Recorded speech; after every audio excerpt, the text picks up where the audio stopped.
Chapter 827. Take your time, father and son. Wan Xian glanced at Li Yun. His features resembled Xia Qian when he was young, but his delicate features were closer to his mother's. Thinking of this, Wan Xian could not help but sigh. If not for that incident, Xia Qian and his wife would be an enviable immortal couple. Li Yun hurriedly let the servants lead the way and brought Wan Xian to the guest room. Seeing his son's busy appearance, Xia Qian smiled and said, "After 2 to 3 years, you've grown a lot." Li Yun's ears perked up. His father's words were praising him for growing up and being able to take charge. Even though his heart was bursting with joy, he maintained his habitual aloofness on his face. Xia Qian changed the topic and said to Li Yun, "According to tradition, marriage should have been arranged a long time ago." At this point, his brows furrowed uncontrollably. If Xia Qian had not been secretly removed from the Xia family, Li Yun would have been the legitimate grandson of the Xia family. Marriage arrangements were made at the age of 13 or 14. Usually it was chosen by the wife of the family. It's a pity that your mother passed away early. Otherwise, she would have been able to attend my first birthday banquet. The rules of aristocratic families were as numerous as the hairs on a cow. Marriage was arranged at the age of 13 or 14, and marriage at the age of 18 or 19. Considering Li Yun's age, he should have gotten married long ago and had children. The current situation was a little awkward. It felt like he was stuck between a rock and a hard place. As someone from an aristocratic family, although Xia Qian did not crazily value bloodline, he did not see himself as a commoner. When his son arranged a marriage, it was best for the bride to be of noble birth. She did not need to have a distinguished family background, but she had to be smart. The main point was she had to be smart. It couldn't be helped. Xia Qian's nerves were strained by that strange demon. He was afraid that his son would marry the wrong wife and ruin 3 generations. Xia Qian mentioning Li Yun's birth mother calmed Li Yun's swollen mind. Ever since he was young, he had never heard Xia Qian talk about his birth mother. Li Yun asked carefully, "Father, I heard from Governor Lu that my mother was from the Langia Wang family?" Both parents were direct descendants of the 4 noble families. In this era where bloodlines were important, Li Yun's birth was even nobler than the royal family. Xia Qian sighed and said with a look of reminiscence, "Yes, your mother's surname is Wang and her maiden name is Huyan. She is the legitimate daughter of the Wang family of Langia. She and the current family master of the Wang family are siblings. Unfortunately, the heavens didn't help anyone. Her body was delicate and she unfortunately died of a hemorrhage when she gave birth to you." Li Yun listened attentively. When he heard Xia Qian say his mother's maiden name, Huyan, his eyelids twitched. Xia Qian didn't miss his son's reaction and asked, "What's wrong?" Li Yun shook his head. "No, I just feel that the name mother is similar to a lady I know." Not to mention similar names, there were many people with the same name in the world. Xia Qian did not care. Li Yun asked again, "Mother?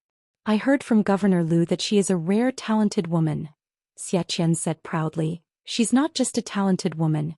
Using Lu Shi as an analogy, your mother's talent is more than enough to crush Lu Shi."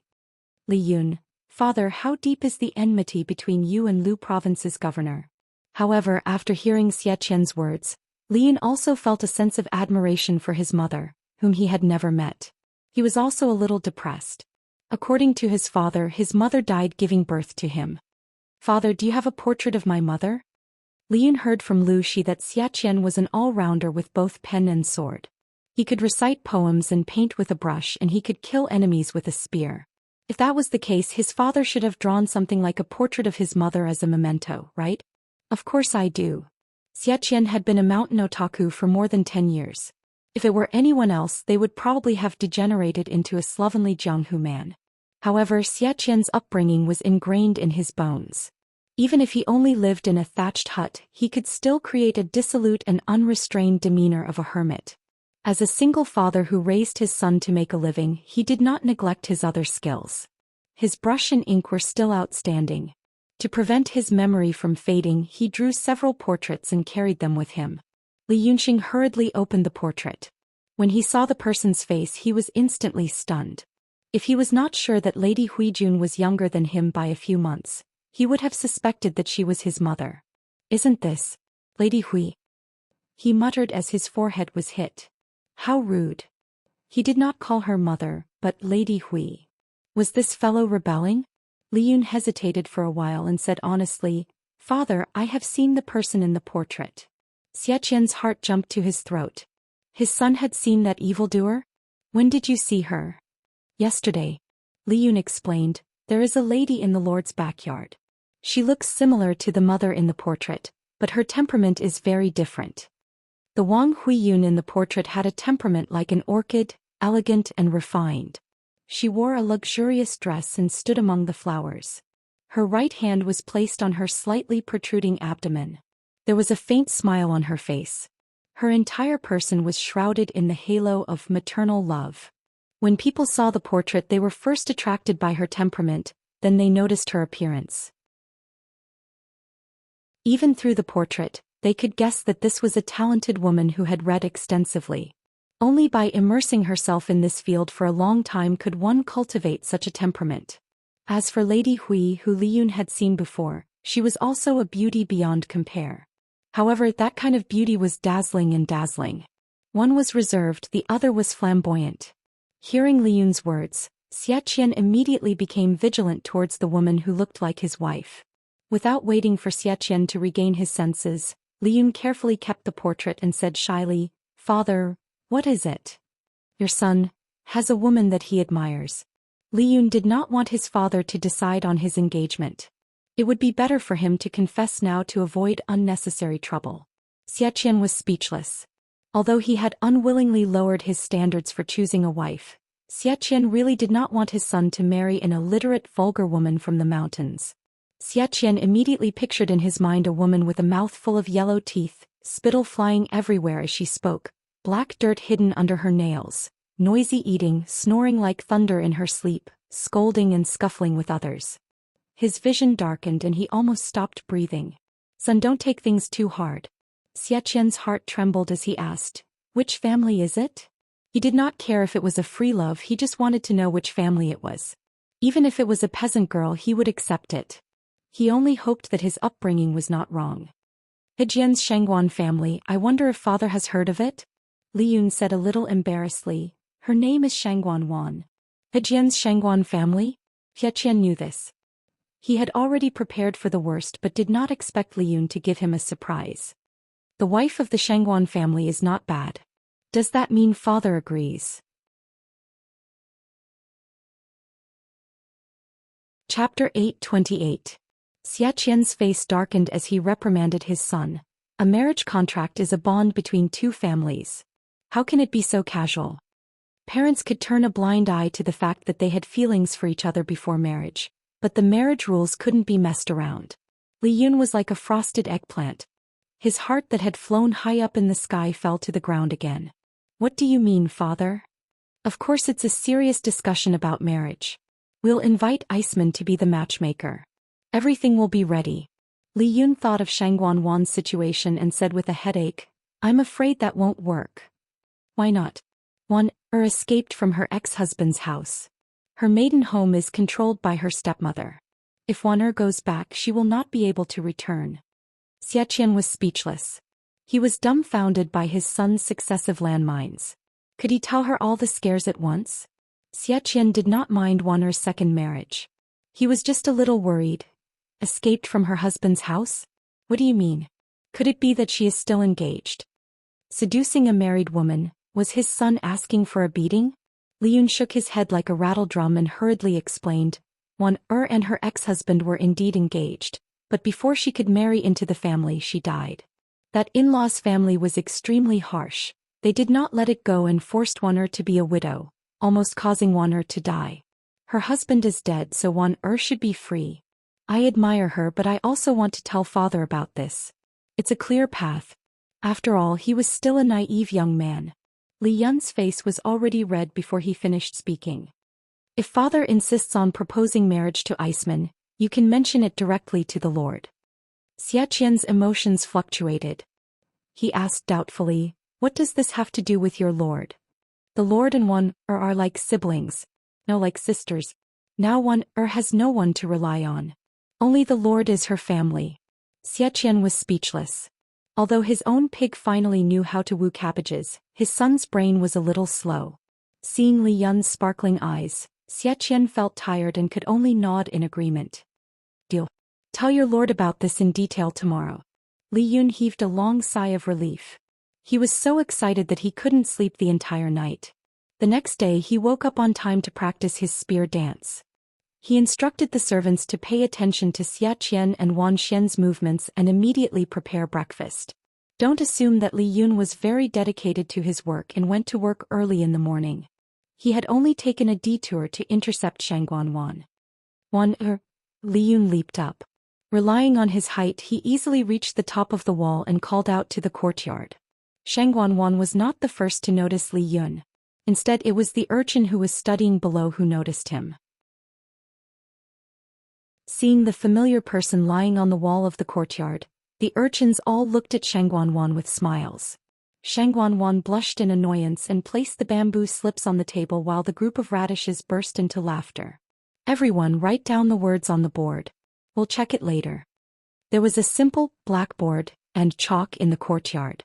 The blackboard was just a piece of board that was painted black. The so-called chalk was actually chalk, a type of limestone. When the iron mines in Xiangyang district were mined, they could be made into chalk. Before this, no one had thought of using this white material to write and teach. It was the Lord who was clever and good at making use of it. What are you doing here again?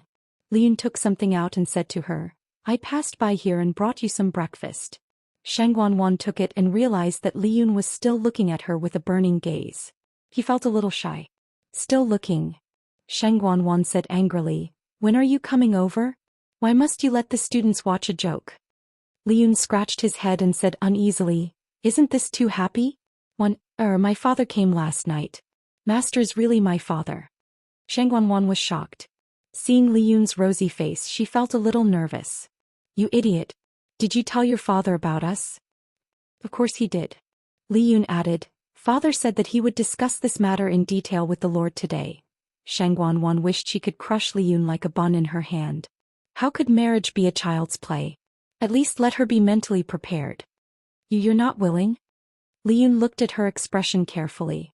He thought of the day of his triumphant return, when Wan threw a sachet to the Lord and didn't even look at him.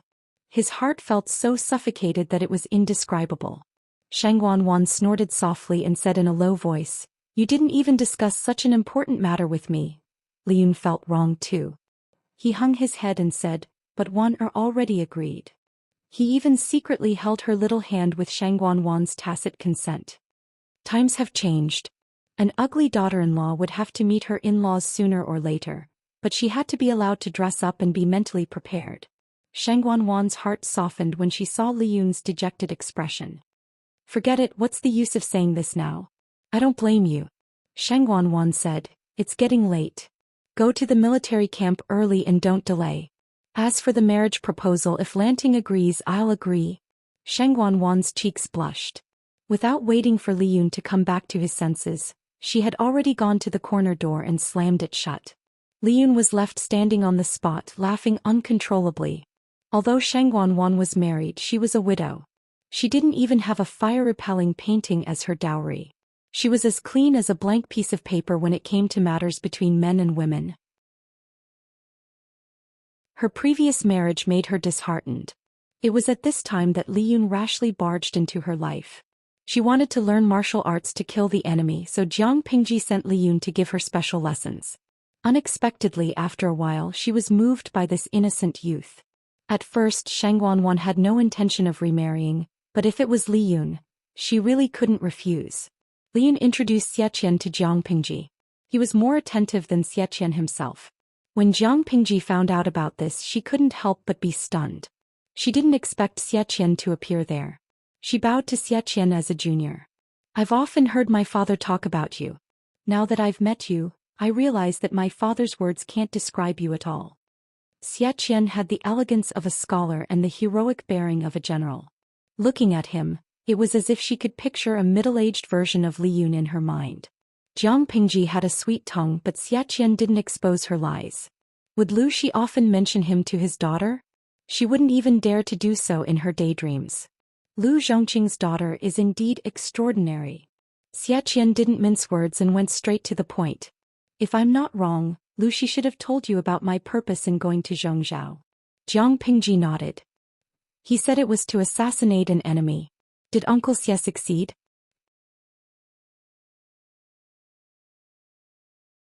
Chapter 829. Evildoer. Jiang Pingji's gaze shifted and she secretly clenched her right hand. Her tone was filled with murderous intent. I heard my father mention that evildoer. It was said that she was the culprit behind my mother's death. However, she was omnipotent and had extraordinary abilities. My father couldn't do anything to her. Xianxia had been observing Jiang Pingji's reaction. Seeing her reaction, he knew that she knew a lot of inside information.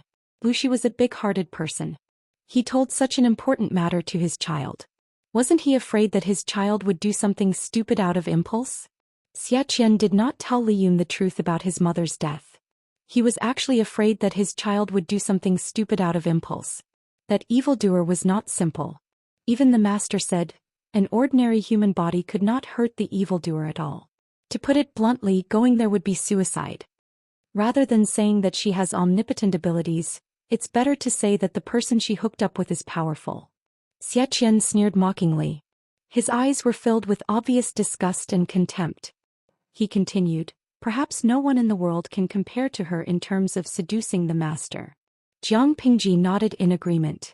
She smiled and said, since ancient times heroes have a weakness for the charms of beauties. Even heroes among men are like this, let alone those ordinary people who are controlled by their bodies. I'm just a little curious. My father said that the evildoer has evil methods that are beyond imagination. She is comparable to Daoji who seduces the master. Why didn't any master teach her a lesson? From the information obtained so far, it was known that there were no immortal techniques in this world, but there were methods beyond imagination. For example, monk Liaochen of the Hejian Buddhist temple. He could read one's face and know one's fate. Xianxia frowned. Jiang Pingji's question was one that he could not understand. All these years I have secretly visited many hermits and masters. I know some inside information. Xianxia said, that year when I found out that my wife's body was possessed by this evildoer, I immediately thought of the ancient fox demon who possessed Su Daoji. Before that I didn't believe in deceiving gods. But facing my wife who was completely unfamiliar, I had to believe in her. I had no choice but to secretly seek help from a master. Xianxia sought help from monk Liaochen of Hejian. Unfortunately, the news was leaked and the evildoer was alarmed. I heard father say that you're looking for Master Liaochen. Xianxia nodded with a bitter smile. Yes, Master Liaochen. Unfortunately, before he could even see Master Liaochen, the evildoer had already discovered his intentions. The evildoer took the opportunity to ambush him and heavily injured him. Later he encountered bandits who wanted to kill him. Xianxia had no choice but to risk his life and jump off the cliff with his infant son. Fortunately, he won the bet and the vines and branches on the cliffside saved his and his son's lives. Jiang Pingji's streaming room was still open. When Xianxia first appeared, many viewers expressed that the uncle was really charming. Everyone was silently praising the uncle's looks. When they heard the conversation between the two, the bullet screen on the live broadcast screen changed in unison. Atlantis. Does old handsome Xianxia mean that he found out that his wife has been transmigrated? You are amazing, my ancient people. Hejian Mingming, that's normal, right? After all, they were partners sharing the same bed. How could he not notice? Yan Rian, I'm a little confused. Who can explain what's going on? Zhou Xian, do you remember that there's a transmigrator in the host's world? According to the content of the previous live broadcast, this transmigrator took over Xianxia's wife's body and was later discovered by Xianxia. The transmigrator took the initiative to kill Xianxia's infant son Han Mei. Xianxia and his son were lucky enough to survive. Of course, they would think of a way to take revenge. Kumo Lemonade, this transmigrating isn't something that the person can control, right? But that transmigrator is really too much. Not only did she take over the body of someone else's wife, she also wanted to kill the husband and son of this body. But Xianxia also wanted to kill the transmigrator. If I were a transmigrator, I'd rather live than die. Even though I feel guilty, everyone wants to live, right? Liang Pin Puzi, I don't think this matter can be put into the same category. Everyone wants to live, but what the transmigrator did was really too much. According to what we know, not only did this transmigrator want to kill Xian and his son, but she also killed the host's mother and her first two brothers. Remember Lu Huan, the illegitimate daughter of the Lu family? According to the analysis of the gods, Lu Huan is the daughter of the transmigrator and Prince Xianxia. Remember Lu Huan's husband, Wumajun is the son of the transmigrator and the emperor of Dongqing. Most importantly, these two half-siblings were born from Xiaqian's wife, Wang Huiyun's body. No one would be able to accept such a thing, right? The bullet screen discussed intensely. Many of the audience thought of the transmigrator who tried to assassinate Jiang Pingji and shuddered. From the perspective of Xiaqian and the original body, Wang Huiyun, the transmigrator took over someone else's body and used it to try to kill the original body's beloved husband and son. She also used this body to entangle with countless men and gave birth to two bastards. Who wouldn't feel disgusted? Xiaqian didn't know that the audience was discussing this matter. He said, I originally wanted to seek help from Master Liaochen, but the demon was too powerful and saw through my plan. Later I met another expert by chance. He told me that the demon had an extraordinary background. I'm afraid he's from another world and can disturb the predetermined fate. He also said that many experts have noticed something strange, but the demon has strange supernatural powers and is good at hiding his whereabouts. If he hasn't matured, we can try. But so many years have passed and he has matured. It's hard to get rid of him.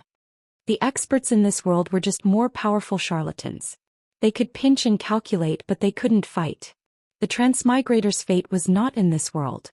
They couldn't calculate the person's fate, let alone find her. Someone from another world? Xiaqian sighed. Yes, someone from another world might be a demon that harms people. Jiang Pingji rolled her eyes and found something strange. Lu Shi knew the general location of the transmigrator because he had power and influence. He could send people to help him investigate. Xiaqian was a loner, powerless and removed from the Xia family. How could he be so sure that the transmigrator was in the Zhongzhou palace? I have a question. How did you know that the demon was in the Zhongzhou palace? Did an expert tell you that? The expert didn't tell me, but he gave me this. Xiaqian took something out of his pocket. It was a jade pendant in the shape of a yin-yang fish. Jiang Pingji stepped forward to take it. It was the size of a palm and felt warm to the touch. The texture was smooth and delicate. It was a rare warm jade.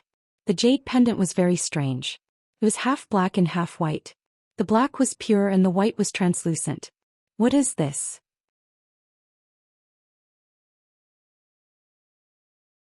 Chapter 830. The Prime Minister of the previous dynasty Huang Fuxiu? Jiang Pingji had read about him in the history books. It was rumored that he was proficient in the 8 trigrams of the Book of Changes. He had the heavenly eye and could communicate with ghosts and gods. At first she thought that he was not doing his job properly. Instead of ruling the country and fighting wars, he pretended to be a quack. But now it seemed that the rumors were true. Otherwise, why would there be such a strange thing among his burial items? Other than its strange shape, this warm jade has no other uses. Jiang Pingji murmured. Xiaqian explained, the master said that this item can ward off evil spirits and stabilize the soul. It specializes in restraining demons and ghosts, and it has another magical power. Jiang Pingji curiously looked at the jade pendant, but she did not find anything strange. What magical power? Xiaqian said, it is said that there is another universe in the jade pendant. It is difficult for demons to hide from it. It is a Daoist treasure. Jiang Pingji stared at Xiaqian, blinked and said, can you explain it more clearly? No matter how one looked at it, it was just an ordinary jade pendant. Xiaqian smiled bitterly and said, wear the jade by your side when you sleep. After a long time the spiritual jade will connect with your soul. When you sleep you can travel freely between heaven and earth, dream of many strange scenes and remember them clearly when you wake up. The master told me that as long as I drip the target's blood on the center of the yin-yang fish, I can see the target's location when I enter the dream. Jiang Pingji was stunned. She said, that's amazing.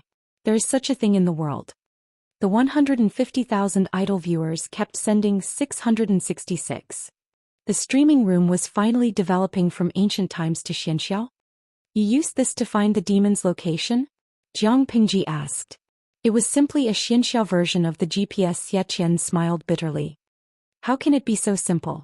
It took me several years to find the general location of the other party. Once the distance is too close to the demon, this thing loses its effect. I think it must be the demon's invisibility ability. Therefore, this thing could only lock the general location, but it could not accurately locate the target. Jiang Pingji looked at the yin-yang jade pendant thoughtfully. She felt that the characteristics of this thing were somewhat familiar. On the other side, the idle spectators in the live stream were also envious. Yuan Xiaoniao. Hanmei's dad said that the jade pendant has a different dimension. Does that mean it's a portable space? Duanlu, host, do you want to bite your finger and bleed to try it? Perhaps it would successfully recognize its master. Moyan Song Yuan. Maybe it's not just a dimensional pocket. There's also a magical spring that can cleanse one's bones. The stars of last night. Maybe there's not only a magical spiritual spring, but also an even more magical spiritual field. We can have fun on a farm. Suifeng Shaoxi. Maybe there is not only a spiritual field, but also a small farmhouse with countless cultivation methods. Autumn water. In order not to break the formation, let me say this too. Maybe there's not only a farmhouse but also an old grandpa. Jiang Pingji was speechless. Salted fish were indeed salted fish. They were a bunch of people who didn't mind stirring up trouble. She ignored the idle audience and asked Xia Qian, how do I use it? Just wear it by your side every day? Xia Qian said, an expert once said that if a person with a strong soul is born with the ability to communicate with the spiritual jade, their dreams will be clearer. If it's an ordinary person, they can only increase the amount of time they have contact with the spiritual jade. After constant practice, they can enter the dream and communicate with the spirit. It all depends on the person's talent. Jiang Pingji looked at the jade pendant in her hand and frowned. She had a feeling that she had seen this thing before. Xia Qian also noticed Jiang Pingji's strangeness. He asked casually, what did you find?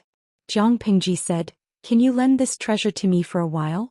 I don't know why, but when I see it, I have an illusion that it looks familiar, as if I've seen it somewhere before. But I can't remember at the moment. I wonder if you can agree to it? For Xia Qian, this jade pendant was his lifeblood. If he lost it, he would never be able to find the demon's whereabouts, let alone seek revenge. But during the previous assassination, he realized that he was just a mortal. There was no way he could compete with the demon. He needed the power of a mortal. If not for that, Xia Qian would not have brought Wan Xian all the way to Wanzhou. If Jiang Pingji wanted to lend it to him, he naturally would not refuse. Xia Qian nodded in agreement. Jiang Pingji hurriedly said, I'll borrow it for 2 days. I'll definitely return it after some time. After that, Xia Qian mentioned Li Yun and Shangguan Wan's marriage. His son was not young anymore. It was not easy for him to win over a cabbage. As a father, he had to assist him. With Li Yun's current awkward status, it was great luck to be able to marry Shangguan Wan, the daughter of a noble family. I have no opinion on this matter. The key is Wan Er's attitude. You should have heard from Hanmei about Wan Er's past. It wasn't her fault. In all fairness, Wan Er and Hanmei are a good match. The two of them love each other. It would be best if they could get married. In front of the 4 self-accomplishment classics for women, a good woman should not marry a second time. Even if a woman's husband died before she married, a woman should be widowed for a husband she had never met. Xia Qian was not so pedantic. In fact, he scoffed at most of the contents of the 4 self-accomplishment classics for women. Not to mention second marriages, there were many women who married 2 or 3 times among the gentry. They only looked at the match and bloodline. They did not care about anything else. In fact, Shangguan Wan's status as a widow was nothing to Xia Qian. What kind of past is that? Why are those idiots making a fuss about being a widow?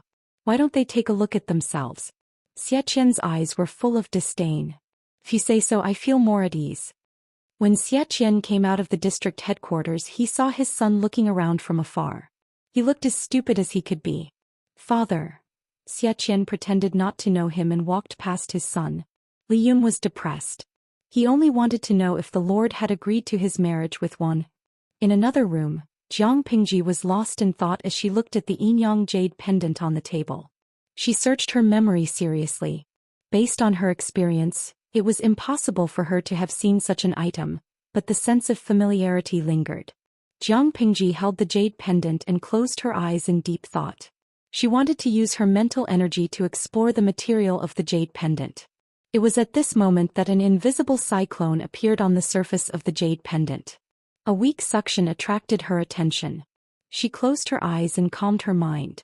She took the opportunity to inject her mental energy into the pendant. Suddenly, the originally dark field of vision suddenly brightened. It was the high sky covered by clouds and mist. She was stunned for a moment. She realized that a red line extended all the way to the bottom of the clouds. With a thought, she felt an illusion of weightlessness. Her line of sight followed the red line and pulled closer to the ground. Seeing that she was about to hit the ground, she suddenly opened her eyes. The feeling of weightlessness suddenly disappeared.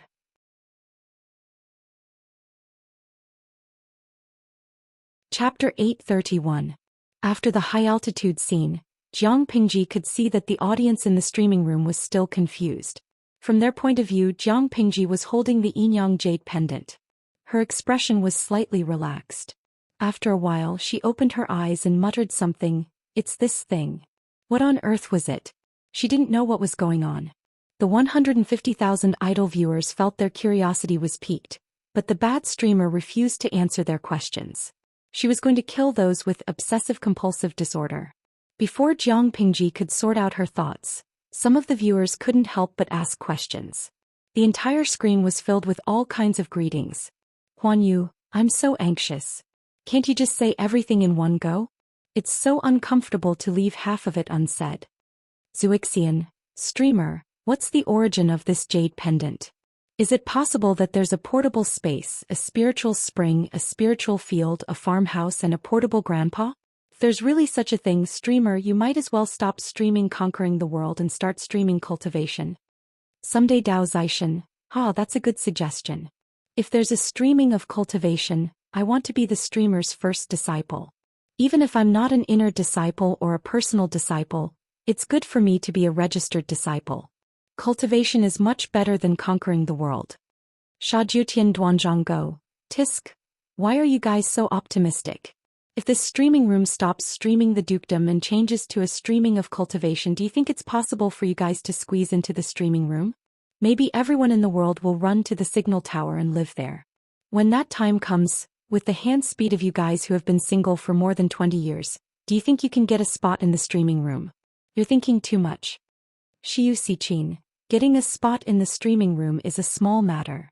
I'm afraid that after the streamer changes to Cultivation, everyone on Earth will go there. 150,000 idle spectators gathered together, and they could easily lead the topic astray. At first they were eager to know the origin of the yin-yang jade pendant, but now they were thinking about how to cultivate in the future. When Jiang Pingji sorted out her thoughts, the viewers were talking about how many years they could live freely and happily after cultivating. Jiang Pingji was speechless. She sent a bullet screen to cut off their daydreams so that they wouldn't be able to stop thinking. "Host V, you guys are thinking too much. Your divergent thinking is not bad, but it's a pity that only a few of your sentences are relevant. Rather than calling this item a jade pendant, it would be more accurate to call it a type of interstellar ore. Even in my previous world it was extremely rare and precious." When Jiang Pingji revealed the answer, the audience was in an uproar. Then they were deeply disappointed. They had thought that they could cultivate and didn't expect such an answer. Drunken Cloud Cat Demon. Disappointed. He was exceptionally disappointed. If it was just a piece of ore, it would be meaningless. Regardless of whether it was ancient times, modern times, or the interstellar era, they were all essentially the same dimensional world. The only difference between the three was the time axis. If they were to vigorously promote the development of science and technology, even the most backward era would enter the interstellar era. This was the inevitable outcome of the development of science and technology. The ores on Earth would be considered interstellar ores on other planets, wouldn't they? If that's the case, there's nothing special about the yin-yang jade pendant in the host's hand. Many of the audience expressed their disappointment, but a small number of people noticed the details of Jiang Pingji's words. She said that this interstellar ore was extremely rare even in her world. This was thought-provoking. In the interstellar era, there were tens of thousands of habitable planets. What they lacked the least was all kinds of energy. Under such circumstances, for Jiang Pingji to describe it as rare and precious, it was definitely a priceless treasure. Many people thought of this and their extinguished curiosity was rekindled. Fried egg Ching. Streamer, what special use does this interstellar ore have? Jiang Pingji flipped the yin-yang jade pendant left and right, a light smile on her face. Because there was no one around, Jiang Pingji wasn't afraid of being heard. She opened her mouth and said, "Special use, I'm afraid I'll scare you if I tell you. According to the records of the Interstellar Federation, a new intelligent race will be discovered every 7 interstellar days. There are many forms of intelligent races. The most common creatures are those that are made up of cells, and the rarest are those that are pure energy bodies or spiritual bodies. Regardless of whether they are pure energy bodies or spiritual bodies, their life structure is not stable. Most of them can only survive in a specific environment. A small number of them can rely on special substances or mediums to leave their original ecological environment. This special substance is the ore in my hand. Can you guess its value?" Jiang Pingji rarely talked about her past, so naturally, the audience didn't want to miss it. "Awesome Wudigu. Streamer, don't keep us in suspense, I'm dying of anxiety. Tian Shou ba ba ba. How much value can such a small thing have? Is it possible to buy an entire Earth?" Some of the audience couldn't wait to urge her, while others laughed and teased her. Jiang Pingji laughed and said, "An ore the size of a fingernail can buy one or even several ore planets. Do you think it's valuable? This thing is the most important cornerstone of the central hub of the Sky Brain. With it, the Sky Brain network can be realized in a real sense. You won't understand even if I tell you all this, you just need to know that it's very powerful. Unfortunately, it's a waste of God's gift now. Such a powerful thing, if it was placed in the right era, could be used to its greatest potential and create endless wealth. But now, it can only be treated as an ordinary accessory." Jiang Pingji was once one of the people with the highest authority in the Federation. In other words, her authority in the Sky Brain was second only to the Commander-in-Chief of the Federation. Many highly classified information that ordinary people couldn't come into contact with was completely open to her. She had interacted with the Sky Brain before, so she knew that the Sky Brain wasn't complicated data but a living body. To be precise, the Sky Brain should be a virtual creature that was a combination of pure energy and spirit. This was very similar to a creature like the system. Speaking of which, it was strange.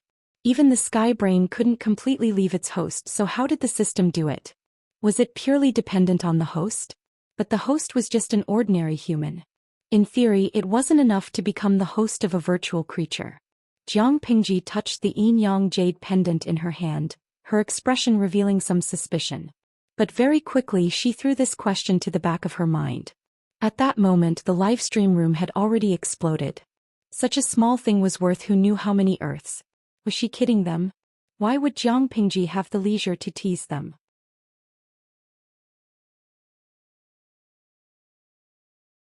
Chapter 832. Catch a rat? Catch what rat?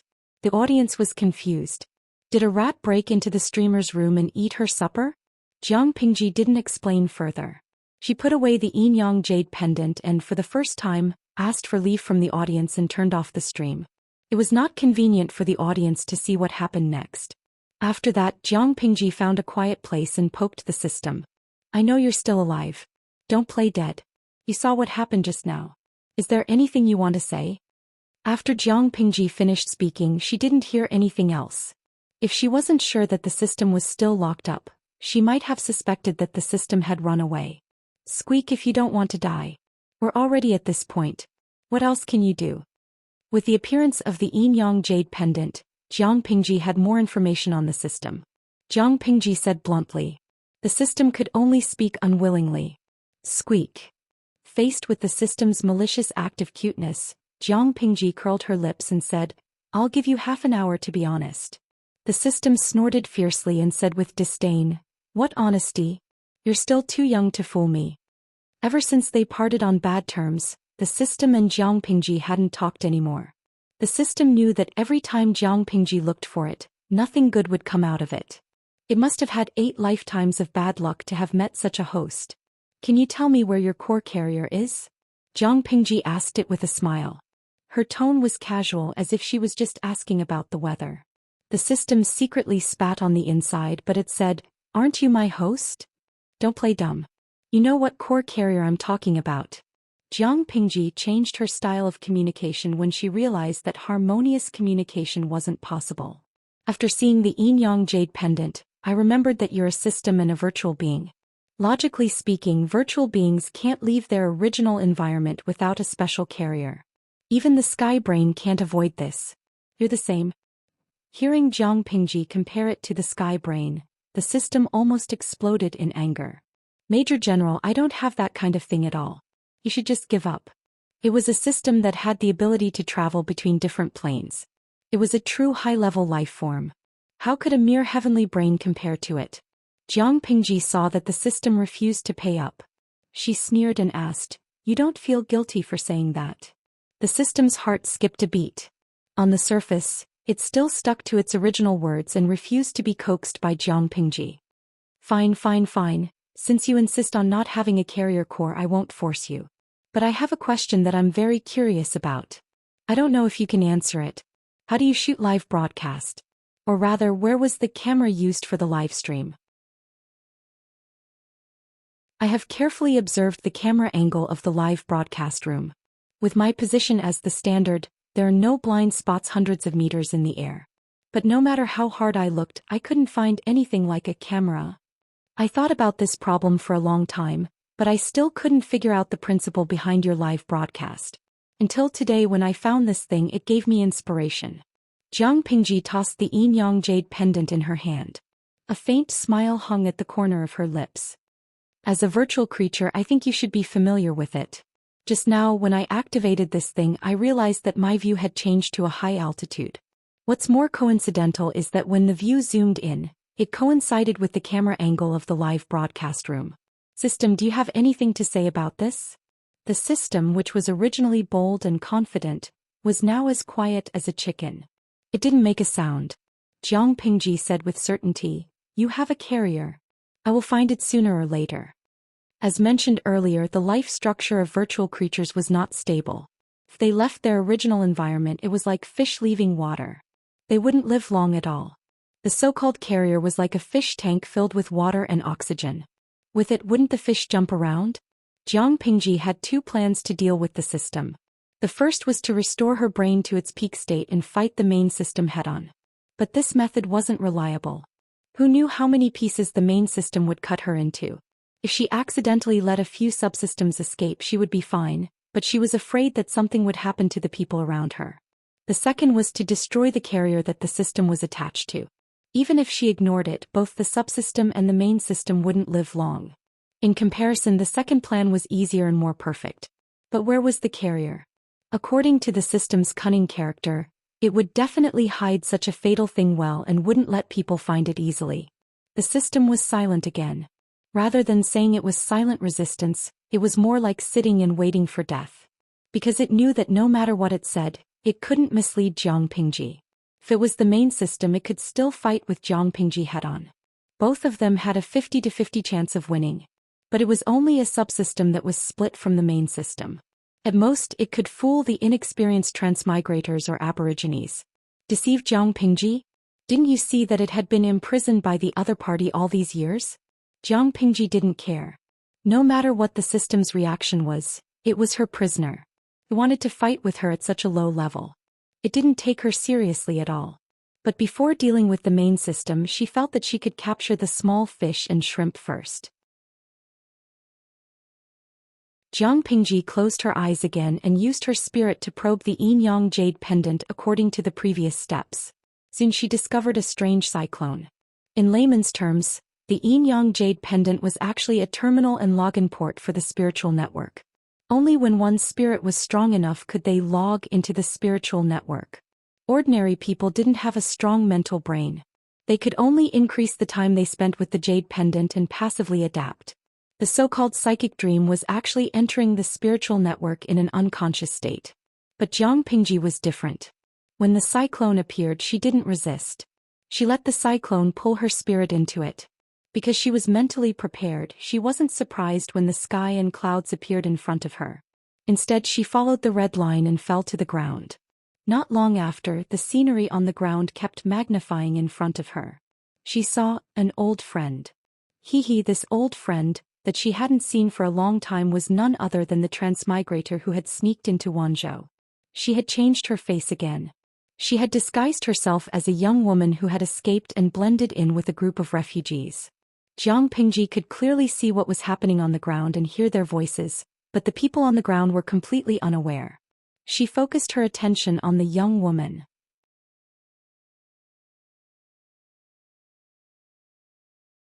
Chapter 833. If the transmigrator's previous disguise was full of flaws, then this one could barely be rated 60 out of 100. System. Can I really get close to Lucy like this? The transmigrator, who was disguised as a refugee, squatted in a corner and pretended to take a nap, but in reality she was talking to the system residing in her body. After a while, the system's indifferent electronic voice entered her ears. It was flat and emotionless. For now, sneaking into Wanzhou as a refugee is the safest option. Dongqing has been at war for years, creating countless refugees. The refugee population is huge. If you take the opportunity to blend in, you won't be discovered. What's more, Wanzhou is still recruiting a large number of refugees to work as laborers. This is a great opportunity. The system originally thought that the stupid host was easy to control, but sometimes the host was too stupid and it felt aggrieved.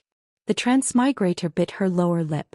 She also knew that disguising as a refugee to sneak into Wanzhou was the best option, but after experiencing it for herself she felt uncomfortable.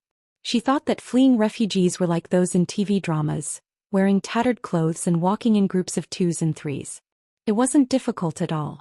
However, reality had taught her a harsh lesson, telling her what it was like to be a refugee in a war. Can't I just teleport to Wanzhou? The transmigrator curled up her body and tried to reduce her presence, but she still felt several pairs of eyes staring at her. Some looked at her like she was food, while others treated her like merchandise. No matter what kind of gaze it was, she felt a deep sense of humiliation.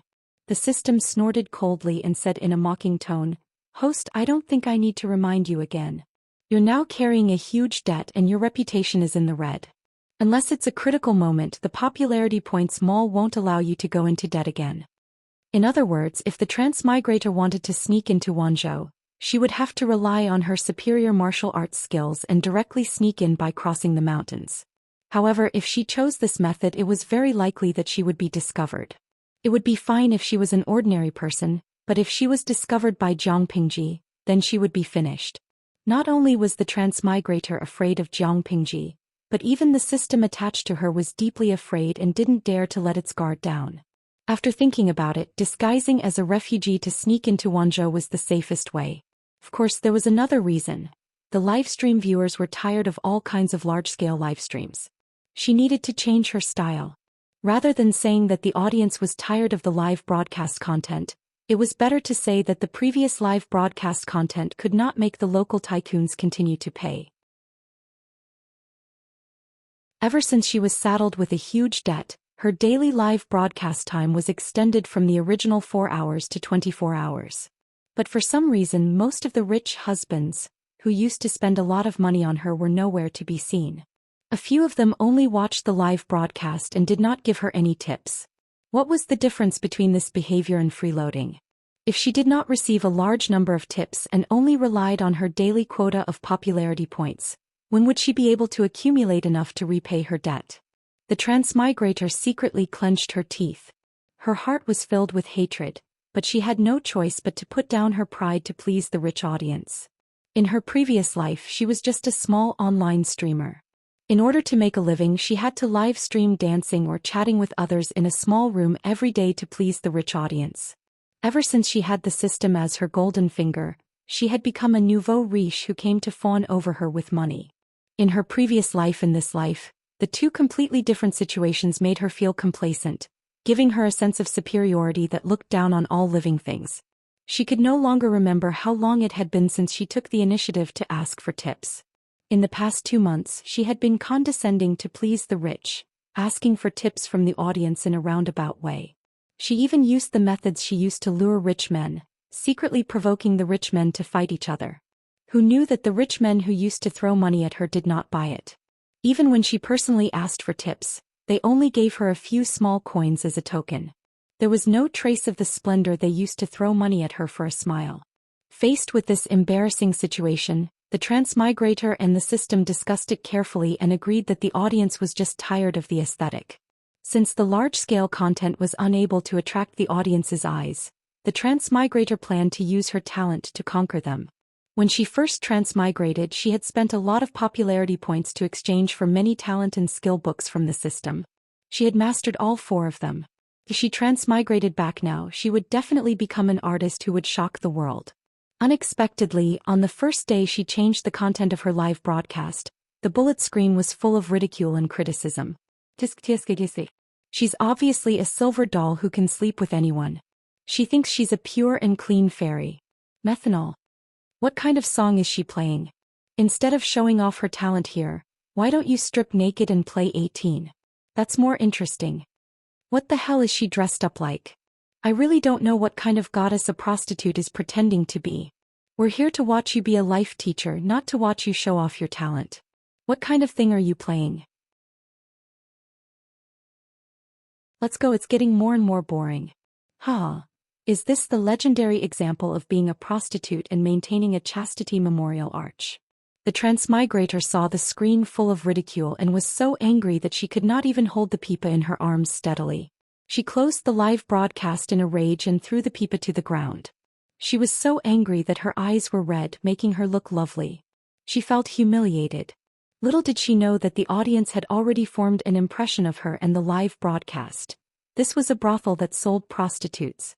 Although everyone was equal regardless of the era, people looked down on the occupation of a prostitute. The transmigrator was labeled as such by the audience. Once she put on all her clothes and showed off her talent, in the eyes of the audience her image would collapse. If they wanted to see a specialized classical art performance, the audience would naturally go to other live broadcast rooms, even if the talent of those live broadcasts was far inferior to hers. The viewers who came to this live broadcast room were here for the large amount of meat. And the result? Their minds were fantasizing about big fish and meat, but in the end they were served a bowl of porridge and side dishes. What made the audience even angrier was that before they could leave while cursing, the transmigrator had already closed the live broadcast. Bah! What the hell? What right did a piece of trash with her legs spread to be unreasonable here? The transmigrator was thick-skinned. Faced with a huge debt, she could only open the live broadcast room again after being unreasonable for 2 days. However, this time she did not put on a large-scale performance, nor did she deliberately show off her talent. Instead, she opened the live broadcast room to do her own thing. After experiencing the previous failure, she did not embarrass herself this time. After a careful discussion with the system, the transmigrator decided to wait and see what kind of content could arouse the interest of the audience, so that they would be willing to spend money for her. This went on for several days. At first, the audience was very impatient, but they gradually calmed down. Soon, the transmigrator was surprised to find that the daily decrease in the amount of donations began to increase again. She looked at the donations from the audience and found out that they were sympathizing with the refugees who left their homes and escaped from the war.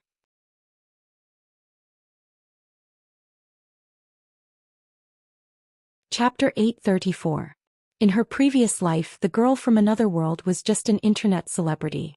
As an internet celebrity, she had an internet celebrity face. Korean semi-permanent eyebrows and all face and European double eyelids. She did not look outstanding without any makeup, but after putting on makeup her face was still very pretty. However, although her face was pretty, it did not have any memorable features.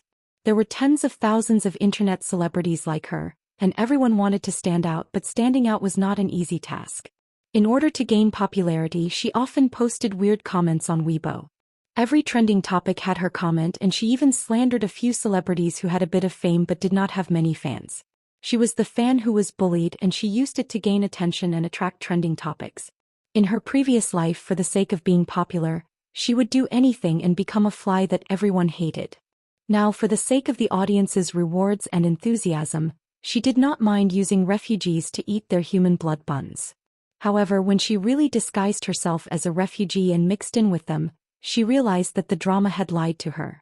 I know I can't buy on credit anymore, but, as she said that, she frowned in disgust. The system asked her unhappily. But what? Can't you just say everything in one go? Facing the system's bad attitude, the girl felt indignant, but she did not dare to resist. She could only curse in her heart. But these refugees are not good people. Didn't you notice that they...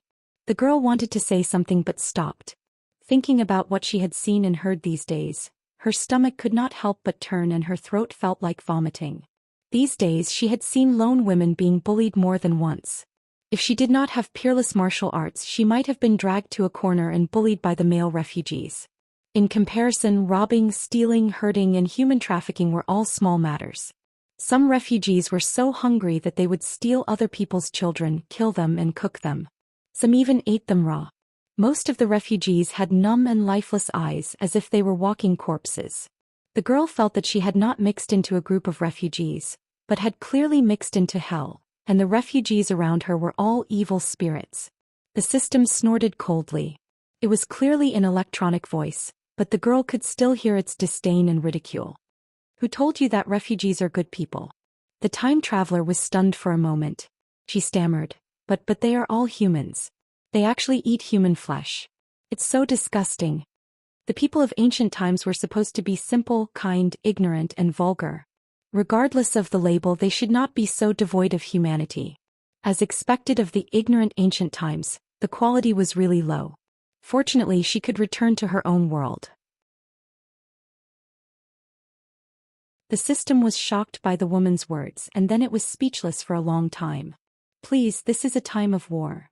It said sarcastically. Look at them, they don't have enough to eat, they don't have warm clothes, they're sallow and skinny, their clothes are ragged, they look like black people from afar. They were now on the run, not on the run. When human nature becomes vile, even Buddha can't enlighten them. Do you expect them to talk about the 8 honors and 8 shames at this time and learn the core values of socialism? The transmigrator was speechless, not knowing how to refute.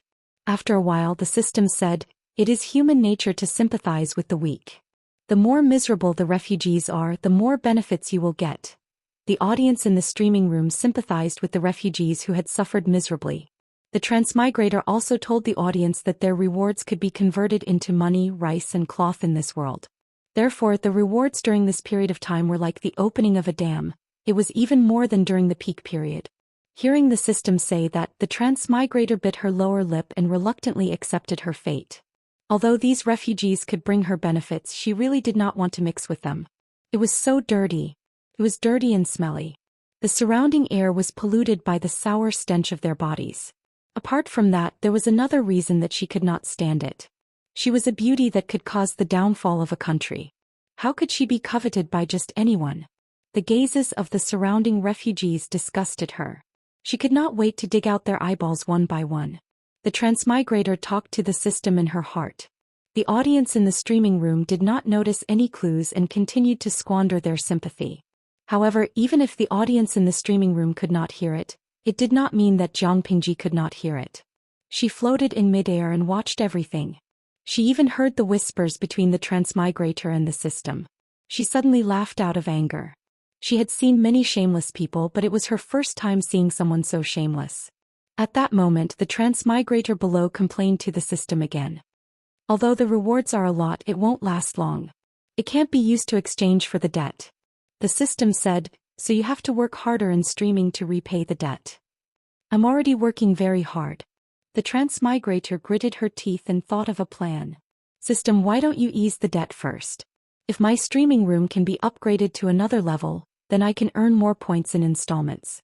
Sharpening the axe will not delay the work of cutting firewood. Just agree to it. The transmigrator's streaming room had been upgraded to level 6. It could currently accommodate 700,000 viewers. If Zhang Pingji had not interfered and caused her to bear a huge debt, the streaming room might have been upgraded to level 7. The maximum number of viewers would have expanded to 1,500,700,000 viewers. That was 700,000 popularity points. She split the points with the system, but she only received 350,000 points. Even with the viewers' rewards, the accumulation speed was still too slow. If the streaming room could be upgraded to another level, the maximum number of viewers would reach 1,500,000. Then she would receive 750,000 points in a day. The system said flatly, "No." The transmigrator was angry. She muttered that the system was stingy and did not see the big picture. When Jiang Pingji saw this, she suddenly felt bored. She memorized her surroundings and exited the spiritual network. When she opened her eyes, the scene in front of her changed from the suburbs to the district headquarters. Jiang Pingji got up and glanced at the topographic map of Wanzhou. She roughly calculated the transmigrator's current location. She silently calculated the distance of the refugees and sneered in her heart. "TSK, I'll let you be free and unfettered for a few more days." Jiang Pingji summoned Su Ku and asked him, "Have there been any unusual movements outside of Wanzhou recently?" There were a lot fewer refugees in Wanzhou. Shangjing was being rebuilt and could provide a lot of jobs for the refugees. The refugees that Jiang Pingji had seen just now should have flooded in from outside Wanzhou. The refugees meant that social security was in chaos. If they were not properly settled down, there might be other disasters. Zuka thought about it and remembered some news. His face could not help but become more solemn. He said, "The rescue of the emperor has just ended. Most of the vassals have returned to their respective territories. They haven't had the time to cause trouble. However, there are two places that have become chaotic." "Two places? Where?" Jiang Pingji asked. Suku replied, "One is Wulong County in Haozhou. Now there's no leader. The relatives of the former county chief are fighting for power. The other place is Dongmen County in Zhangzhou. My lord, we received news this morning that the county chief of Dongmen County, Yang Jian, has been poisoned." "What?"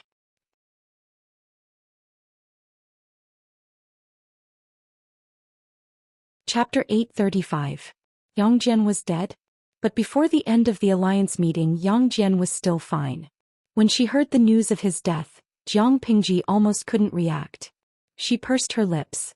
Her dark, starry eyes were filled with doubt. Suku had said that Yang Jian had been poisoned and killed. Poisoned? Which enemy did it? Jiang Pingji didn't know much about Yang Jian. She only knew that he had a relationship with her father, but she didn't know much else. If it wasn't an enemy, why would they resort to such a despicable method? Suku said, "According to the news, it seems to be done by the aristocrats of Dongmen County." Jiang Pingji's expression turned cold. She asked, "Are you sure it's the local aristocrats of Dongmen County?" Suku answered, "This matter. I think it's very likely. Other than the prominent aristocrats, the other aristocrats don't have much confidence. Zhangzhou is Prince Changshou's fief, and these aristocrats make a living on his territory. For the sake of their family's glory and continuity, they naturally have to take measures to protect themselves. Prince Changshou is already the emperor, but Yang Jian resolutely joined the army to rescue the emperor. Isn't this clearly opposing Prince Changshou? If Yang Jian is killed, not only will they be able to move away a huge obstacle, but they can also use it to surrender to Prince Changshou. Yang Jian joining the army to rescue the emperor was one thing, but the alliance army didn't do anything, so they didn't completely kill Prince Changshou. Jiang Pingji thought about it carefully, her furrowed brows never relaxing. Suku's speculation seemed to be correct, but he seemed to have some misunderstandings about the aristocrats. That shouldn't be the reason. The aristocrats indeed like to seek benefits and avoid harm, but they preferred to be wise and play safe, watching the people below them fight. When the sandpiper and the clam fight, the fisherman benefits. That was what they liked the most. Why would they personally poison Yang Jian and assassinate him at this time? To surrender to Prince Changshou, it was logical to assassinate Yang Jian, but it didn't fit the style of the aristocrats. Suku was puzzled. He humbly asked, "Then who do you think did it, my lord?" Jiang Pingji revealed a faint smile, but her eyes were tinged with sharpness. "It could be the aristocrats, but it most likely wasn't to surrender to Prince Changshou. It's more likely to be a personal grudge." Suku was surprised and took a deep breath. "A personal grudge?" Jiang Pingji sneered meaningfully. This time Yang Jian has contributed greatly to the rescue of the emperor. Now that Yang Jian's power had grown, the first to act would naturally be his enemies. It was possible that they would try to assassinate him first. Suku sighed. Regardless of whether it was the work of the landowning households or the enemy, it was a pity that a hero like Yang Jian had died in such a manner. Although Xianxia was a land of abundant resources and abundant people, Prince Xianxia was not good at governing and liked to squander, so the people in the prefectures of Xianxia did not have an easy time.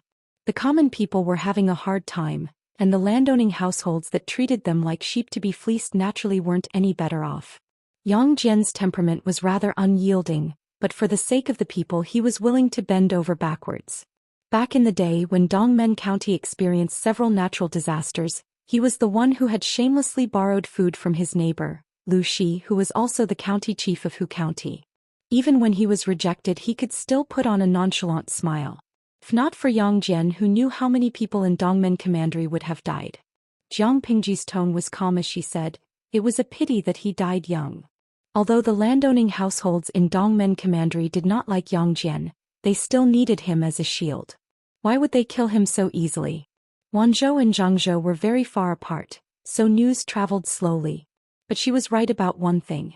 Yang Jian was not killed by the alliance of the landowning households. Instead he was sought by his enemies. Previously, during the rescue of the emperor, Yang Jian still had an arrow wound on his body. Although the wound was not fatal, he still needed to rest and recuperate. However, in order to render a meritorious service, Yang Jian gave it his all. After the rescue of the emperor, the arrow wound on his body opened up again. It took him nearly a month to recover. Yang Jian brought his troops back to Dongmen Commandery in Zhangzhou. Immediately he was invited to a banquet by the landowning households, big and small. In a short period of time he became a popular figure. With Prince Xianxia becoming the emperor, everyone was unsure. Naturally, they thought of ways to get some information from Yang Jian. Yang Jian told them the truth and even revealed his ambition. Prince Xianxia had brought more than 100,000 troops to besiege Qinzhou. After fighting for a year he did not manage to conquer Qinzhou. Instead he ran out of ammunition and rations and suffered heavy casualties. If not for the interference of the Meng family in Zhangzhou, Prince Xianxia would not have been able to become the emperor. He would have packed his bags and returned to his fief in Zhangzhou. Although Prince Xianxia had become the emperor, most of his troops belonged to the Meng family, not him. Yang Jian made a great contribution during the rescue of the emperor and received many benefits. He rushed back to Dongmen Commandery in Zhangzhou in advance. He wanted to use this opportunity to unite the landowning households and take drastic measures. He wanted to take advantage of Prince Xianxia's weakness to bring him down. Who knew that his painstaking efforts would be ruined in the hands of his enemies? In the end he died with a grievance. When he died he was in extreme pain. His lips were black, blood flowed from his orifices, his pupils were dilated, and his body convulsed for a day and a night before it gradually cooled down. Such a tragic scene, not to mention witnessing it with one's own eyes, even hearing about it was enough to send chills down one's spine. Jiang Pingji raised her eyebrows and looked at Su Ku. So, Yang Tao took over Yang Jian's business? Su Ku muttered to himself for a while, then said, "Of course it was Yang Jian's only son who took over. But he's still young. I'm afraid he won't be able to control the situation." As the only son, Yang Tao naturally took over everything from Yang Jian. But he was young and inexperienced, so he couldn't control the old official. The landowning households in Dongmen Commandery were uneasy. The old official was arrogant and despotic, and there was still Prince Xianxia, the big trouble. Without Yang Jian to protect him, Yang Tao suddenly faced so much pressure that he almost couldn't breathe. But he couldn't fall. He had to arrange a proper funeral for his father. He was like a blind man walking in an unfamiliar wilderness. Thorns and rocks were everywhere under his feet. After Yang Jian's death, there was no one to protect him from the wind and rain. My Lord Lin is here. You can focus on handling the old lord's funeral. You don't have to worry about anything else. Yan Lin was dressed in plain clothes with a white cloth tied around his waist. He knelt behind Yang Tao and kept vigil with him. After 7 days, Yang Tao had lost a lot of weight. The clothes that originally fitted him were now empty, and it was especially unbearable to look at. Yang Tao had cried for a few days. Now his eyes were red, swollen and bloodshot. His eyes were dry and he couldn't shed any more tears. On the day Yang Jian was poisoned, he stayed in the house and took care of him day and night, but there was nothing he could do. Looking at his father, who had always loved him dearly, in agony before his death, he wished he could take his place. If it weren't for the support of someone reliable, Yang Tao might have collapsed a long time ago.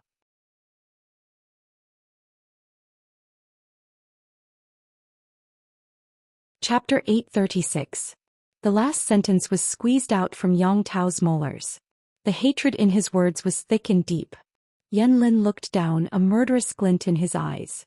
That day will come. He moved his lips and said gently, "You don't have to thank me, my lord. This is what I should do."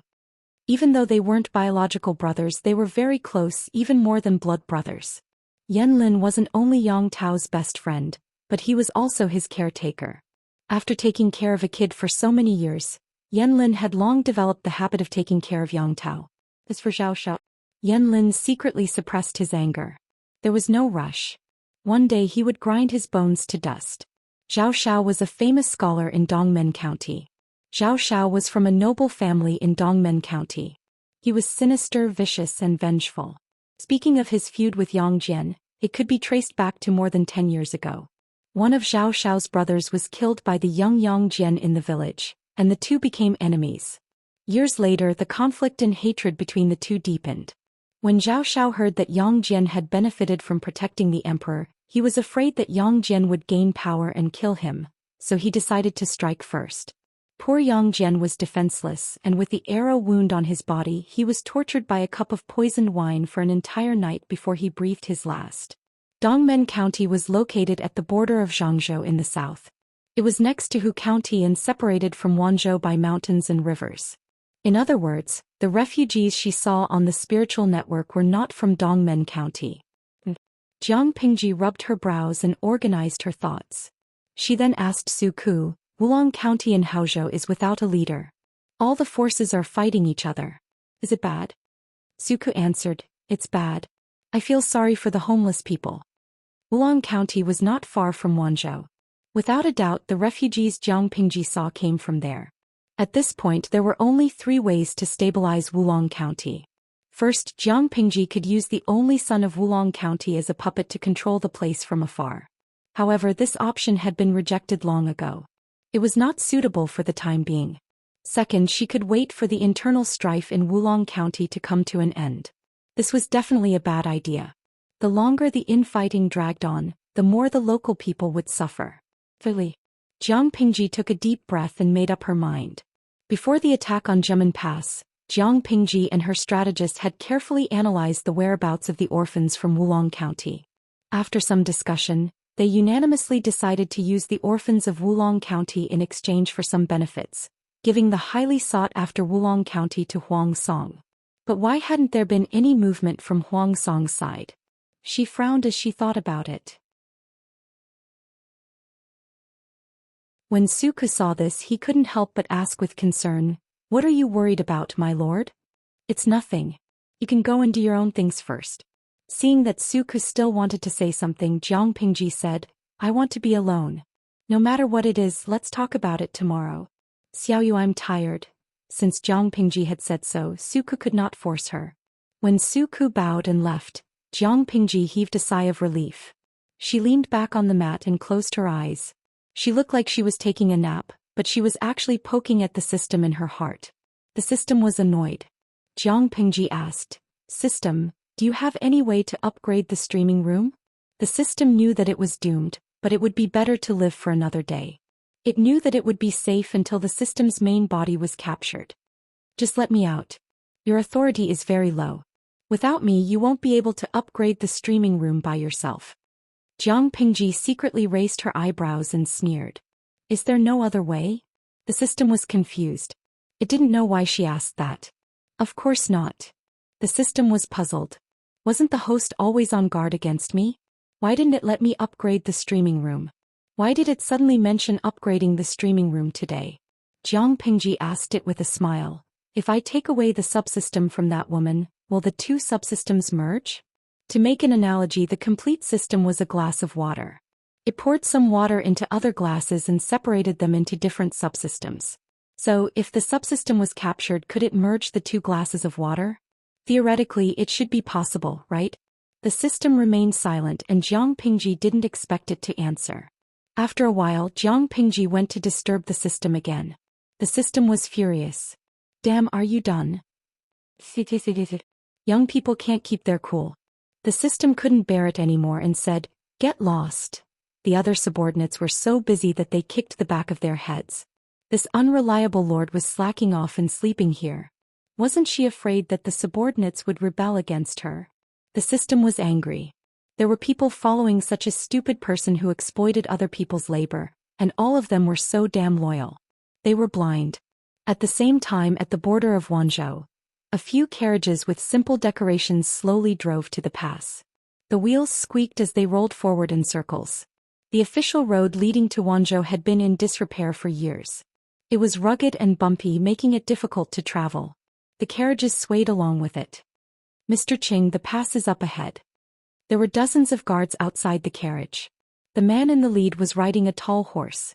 Although the man was dressed in casual linen clothes, his body was broad and his muscles were strong. He was like a hard brown stone. Even his loose clothes were full and bulging from his muscles. The man rode forward to the carriage in the middle of the group and slowed down. At that moment, the curtain of the carriage was lifted by a slender hand, revealing half of the man's face. There are more and more refugees outside. Do they want to go to Wanzhou too? The person who spoke was none other than Huang Song's strategist, Qing Jing. He was sitting upright in the carriage with a bamboo scroll filled with small characters on his lap. After traveling for dozens of days, he looked a lot thinner and there were bruises under his eyes. "I've asked. They're all refugees who want to go to Wanzhou." Qing Jing lowered his eyelids and said softly, "Is that so?" As he said this, he lowered the curtain to block out the dazzling orange sunlight outside. Qing Jing had been ordered by Huang Song to personally negotiate with Wanzhou about the ownership of the only son of the Wulong County chief of Haozhou. If Huang Song wanted to unify Haozhou, he needed a good reason. If he could control the orphan of the Wulong County chief of Haozhou, he could naturally send troops in the name of recovering his deceased father's inheritance. This was also one of Qing Jing's reasons for coming. Originally, this mission should have been Fengju's. After all, Fengju and Fengjin were biological brothers, and it was easier to negotiate with biological brothers. However, in order to avoid arousing suspicion, Qing Jing took over Fengju's mission in the end. After all, Fengju was also the third son of the Feng family's favored wife. If the forces in Wanzhou suspected that they had sent Fengju to negotiate on the surface, but secretly had him contact the Feng family, that would be terrible. In order to avoid arousing suspicion, they had to substitute Qing Jing at the last minute. After leaving Huang Song's territory, the world outside was desolate. There was no sound of chickens and dogs barking at each other. When they reached the border of Wanzhou, they could see groups of refugees from time to time.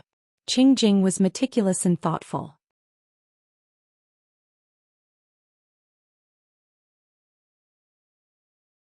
Chapter 837. Qing Jing's entourage traveled for a while. More refugees appeared in front of them. The tall man's expression darkened. He raised his hand and ordered the guards to surround the carriages to prevent Qing Jing from being offended by the refugees. He had thought that the situation would improve slightly at the pass, but he didn't expect to see so many refugees outside. In an instant, the man's face turned green. "Mr. Qing, I'm afraid we can't get through." Qing Jing frowned when he felt the carriage stop. He raised his hand to lift the bamboo curtain and asked the man on the horse outside. "Huan Shu, what's going on?" The man on the horse was called Yuan Chong. His courtesy name was Heng Shu. He was a capable general under Huang Song and had been sent to escort Qing Jing. Hearing Qing Jing's question, Yuan Chong hurriedly clamped the horse's belly and made it move a few steps forward until it was level with the window. Yuan Chong said respectfully, "Mr. Qing, there are refugees gathered at the pass ahead. I'm afraid we won't be able to get through for a while." Qing Jing didn't do something as rude as sticking his head out of the window.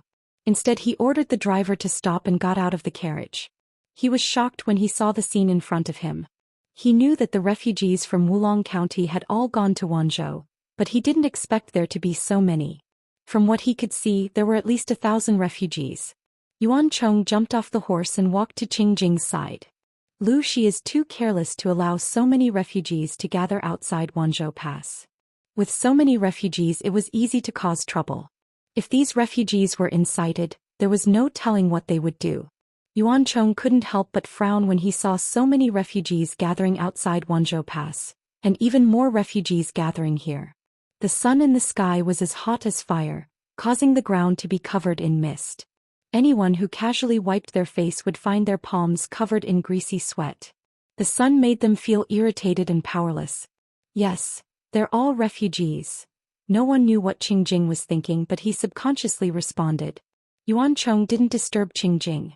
Instead, he crooked his finger at the guard beside him. The guard understood and immediately took out a paper umbrella from another carriage and handed it to Yuan Chong. Yuan Chong took the paper umbrella and opened it to cover Qingjing's head from the sun.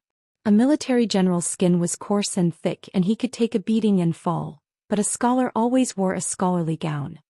He looked elegant and delicate and needed to be carefully served. Noticing the shadow above his head, Qingjing only raised his gaze slightly. He did not decline or thank her. Mr. Qing, this general will send someone to inquire about it. Let's see the situation first. Yuan Chong suggested and Qingjing nodded in agreement. It's good to send someone to ask. He wanted to know how these refugees would be settled in Wanzhou. If they weren't settled well, these refugees would become thorny tumors. This general will do it right away. In terms of official positions, Qingjing and Yuan Chong were equal, and the latter did not need to be humble. However, even their lord Huang Song was so respectful to the strategists that his subordinates naturally followed suit and did not dare to slight them. Yuan Chong was one of the more good-tempered generals. When he was young, he loved to read and did not have the bad habits of ordinary martial artists. If it were someone else, perhaps they would complain about the delicacy of scholars and the fact that they had to stop for a while. However, Yuan Chong would not. On the contrary, he respected Qingjing very much. Not long after, the soldier who was sent out to investigate returned. Qingjing called the soldier over and asked him carefully, "What's the situation at the pass?" The soldier answered truthfully. As he asked and answered, Qingjing's expression became more and more solemn, which attracted Yuan Chong's attention. "Sir, is there something wrong?"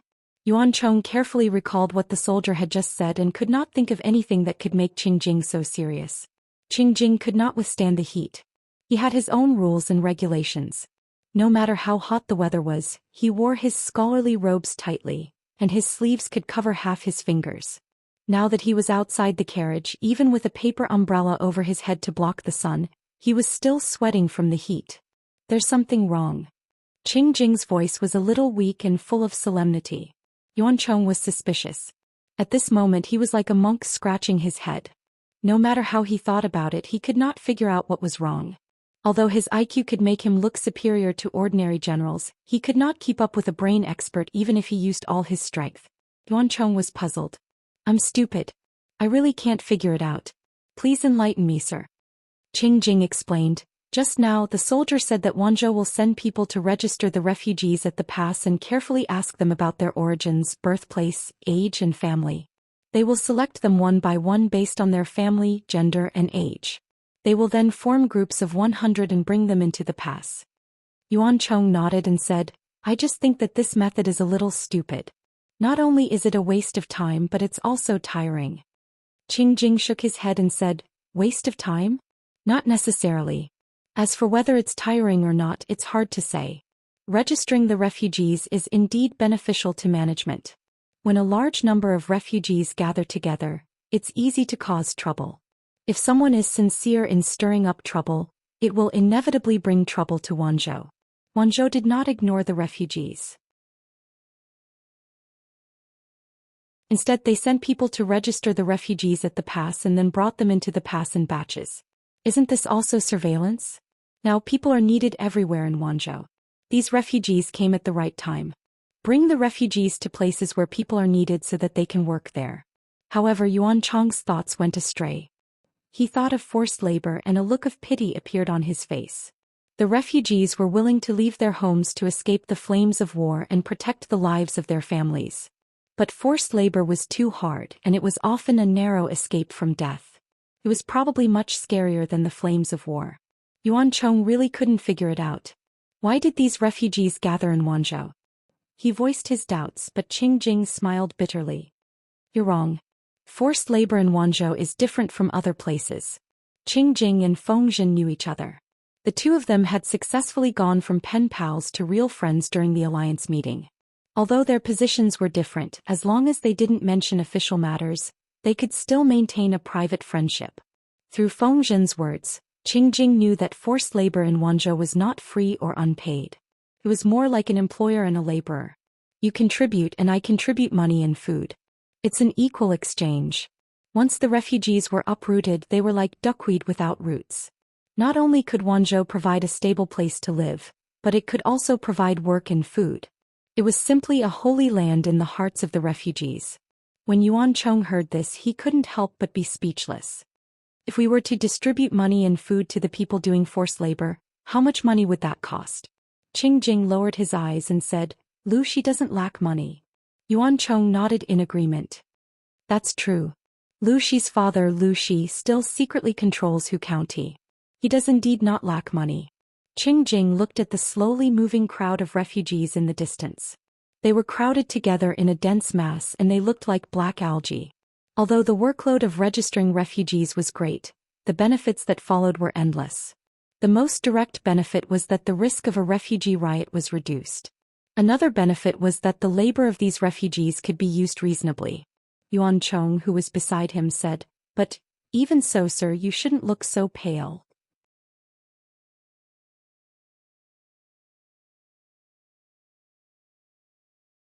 Chapter 838. Yuan Chong said, This? I know. Qingjing asked again, Do you think Wulong County is closer to Maota County or Wanzhou? Wulong County and Maota County were neighbors, but to get to Wanzhou one had to cross a third of the state. It would take 1 to 2 months on foot. Yuan Chong said naturally, Of course Maota County is closer. Qingjing smiled bitterly and asked, Since Maota County is closer, why did the refugees come to Wanzhou? If the refugees went to Maota County, they would be leaving their homes, but they would still be in the same state. But they went to Wanzhou, which was near Haozhou. This was thought-provoking. Yuan Chong finally realized something was wrong and his expression changed. He said, Someone is playing tricks? Damn it, how could this be? The governor of Maota County was Yuan Chong's lord, Huang Song. At the same time, Huang Song was Yuan Chong's cousin. Huang Song's ancestors had been prominent for a while, but because of poor management by his descendants, they slowly withered.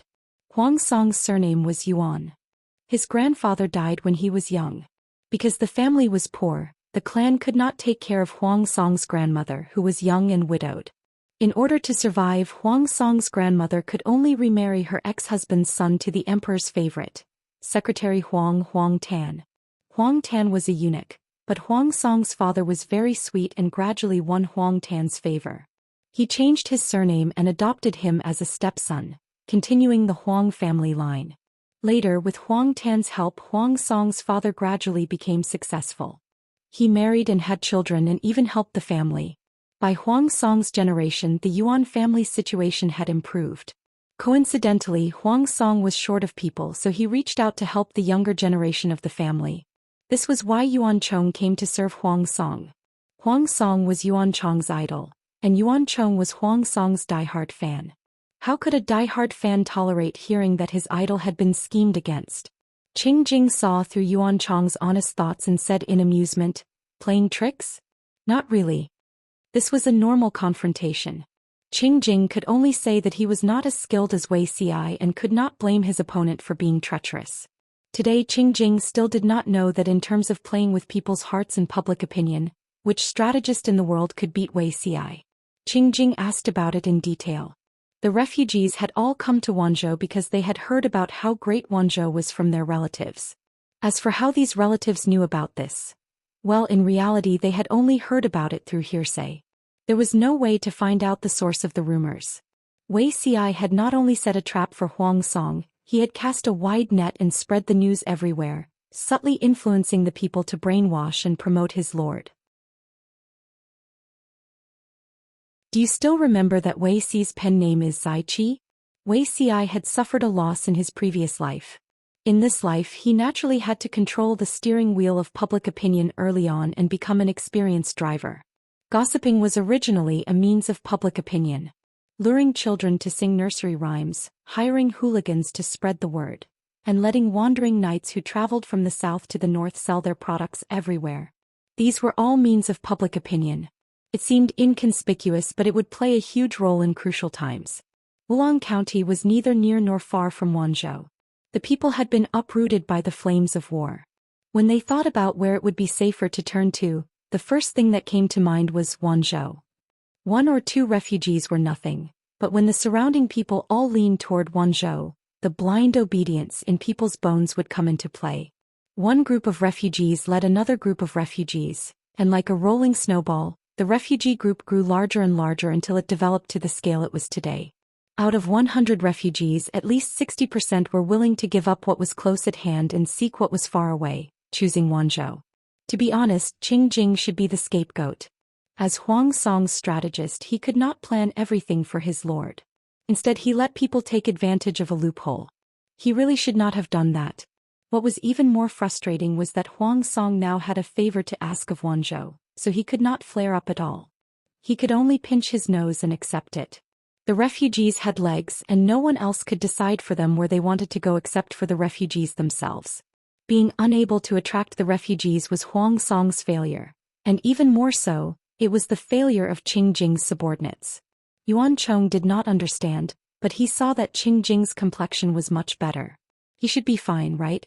He asked someone to fetch a water skin from the carriage, then fetched a clean handkerchief and handed it to Qing Jing.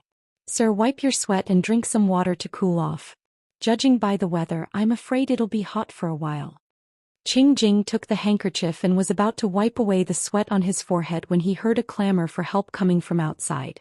What happened? Yuan Chong took advantage of his height to stand on tiptoe and take a look. It seems like there's a conflict between refugees. It was not accurate to say that there was a conflict between refugees. To be precise, there were a few male refugees who were impatient and wanted to take advantage of a woman who was alone. Naturally, the woman would not let it go. If she was caught by these people, even a fool would know what would happen to her. She bit someone and took advantage of the pain to run away. As she ran, she tried to find help.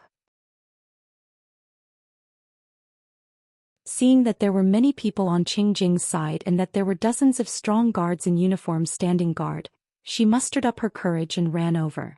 Stop. 2 guards drew their swords and stopped the madly running woman. The woman's face was covered in tears as she knelt in a sorry state and begged the guards. Behind her, several madmen were still shouting and cursing. Qing Jing was not far away. When he saw this scene, he frowned and looked rather displeased. Yuan Chong read Qing Jing's mind and snorted, "What's with the ruckus?" The guards half knelt and begged for forgiveness. The woman was stunned. She took a few steps forward and tried to grab Yuan Chong's trousers. Save this little woman." Yuan Chong gestured for the guards to arrest the madman and said to the woman, "Madam, you're safe now." The woman wiped her face with her sleeve, revealing a disheveled but beautiful face. "Thank you, General, for saving me." The madmen were still shouting and cursing. Their mouths were not clean, so the guards secretly kicked them a few times. Yuan Chong was also angry. How could they dirty his master's ears with their filthy words? He was just about to send someone to kill these evil madmen when Qing Jing said, "Forget it. Huan Shu, let them go." Yuan Chong did not understand. Qing Jing was someone who could not tolerate sand in his eyes. How could he allow a few perverted people to live? Qing Jing glanced at the miserable woman kneeling on the ground and sighed. "It's fine if you beat them up. They don't deserve death." The woman's tears, which had just stopped, streamed down her cheeks. Who wouldn't be sad? If these madmen were alive, she would definitely be targeted once they left Qing Jing and the others. Qing Jing lowered his eyes and said, "Heng Shu, let's go." Yuan Chong did not dare to disobey Qing Jing's orders. He ordered his men to take the madmen to the side and beat them up before letting them go. Bah! The guards spat disdainfully as they looked at the madmen who were wailing like pigs being slaughtered. Animals! Qing Jing entered the carriage. The caravan moved forward slowly again. This time they had an extra tail. Yuan Chong wanted to chase her away, but the woman was afraid of running into the madmen and refused to leave. "Master, that woman is still following us." At this moment, Qing Jing's cold voice came from the carriage. "Send someone to keep an eye on them." Yuan Chong was surprised. He looked back in disbelief and said in a low voice, "Master, that woman." Qing Jing said concisely, "If there's a problem, don't make it public. See what she wants to do."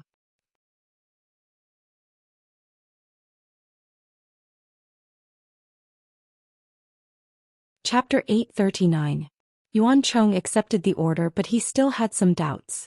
Why did the master feel that there was something strange about the woman? He blinked his eyes in confusion. His sharp and spirited eyes were filled with doubt. He looked at Qing Jing with a pitiful expression. Qing Jing didn't answer. Instead, he looked at the back of the convoy thoughtfully. That woman was still persistently following him. What was she planning? Qing Jing put down the curtain and picked up the bamboo scroll he was halfway through reading. He quickly immersed himself in it and concentrated.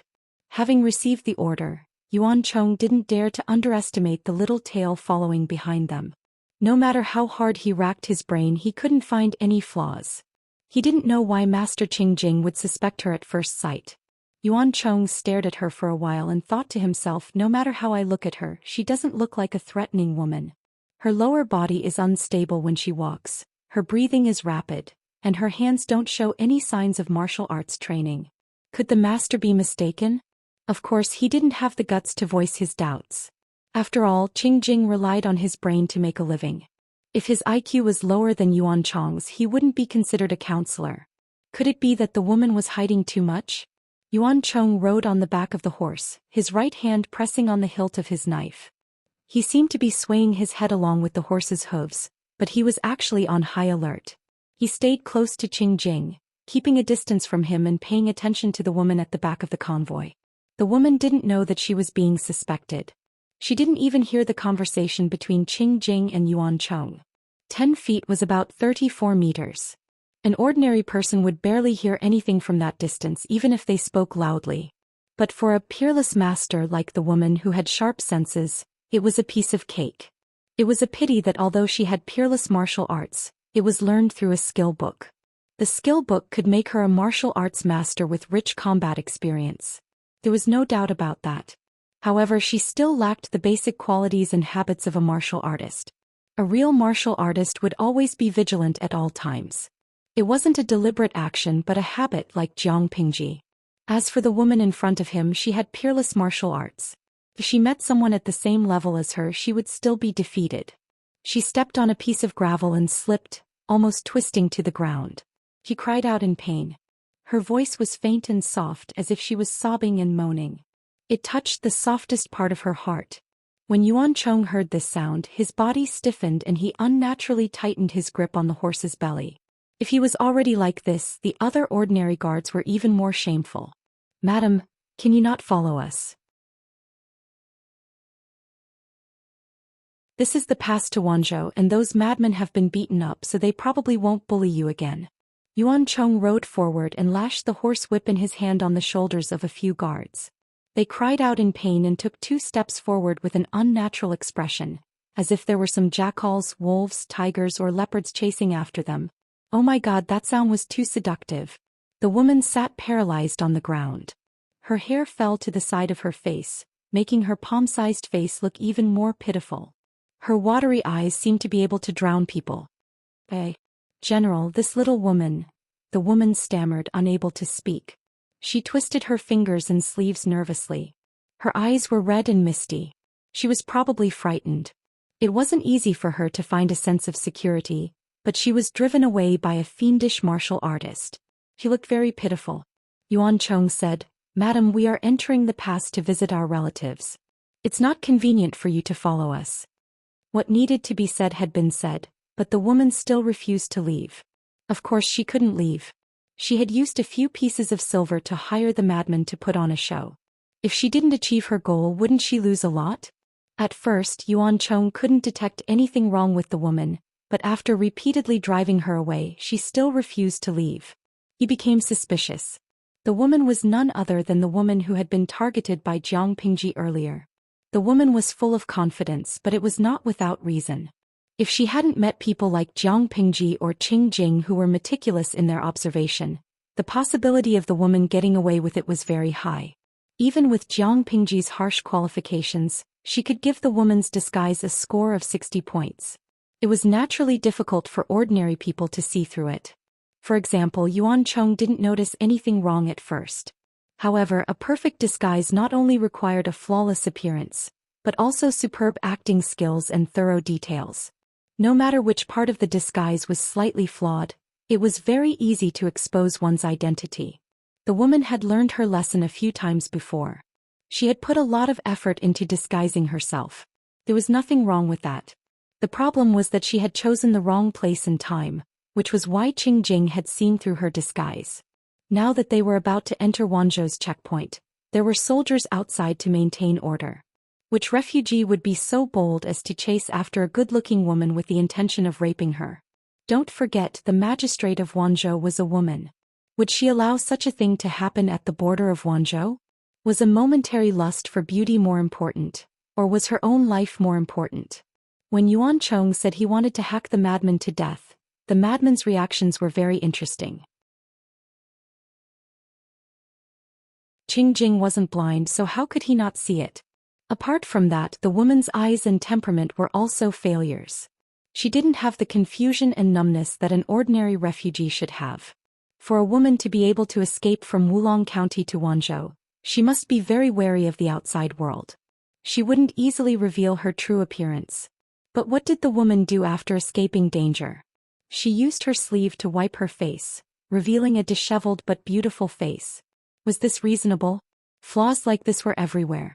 If one was a little careless, they would overlook it. But Qingjing wasn't that kind of careless. Mr. Qing, we can't get rid of her. It seems like she's latching on to us. I sent someone to keep an eye on her, and her reaction was interesting.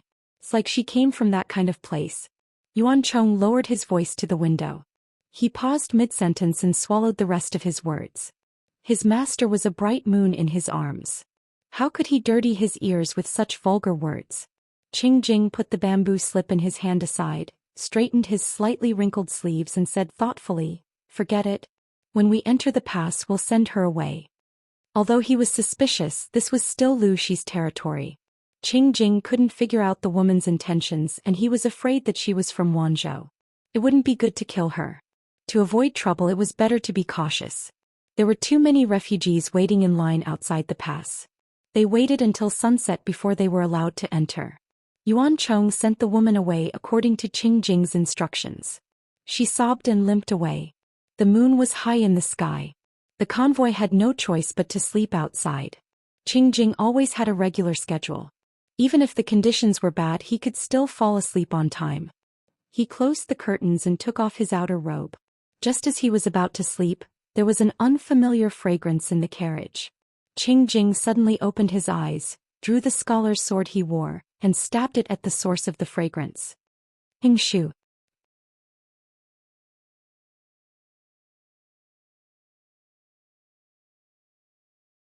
Chapter 840.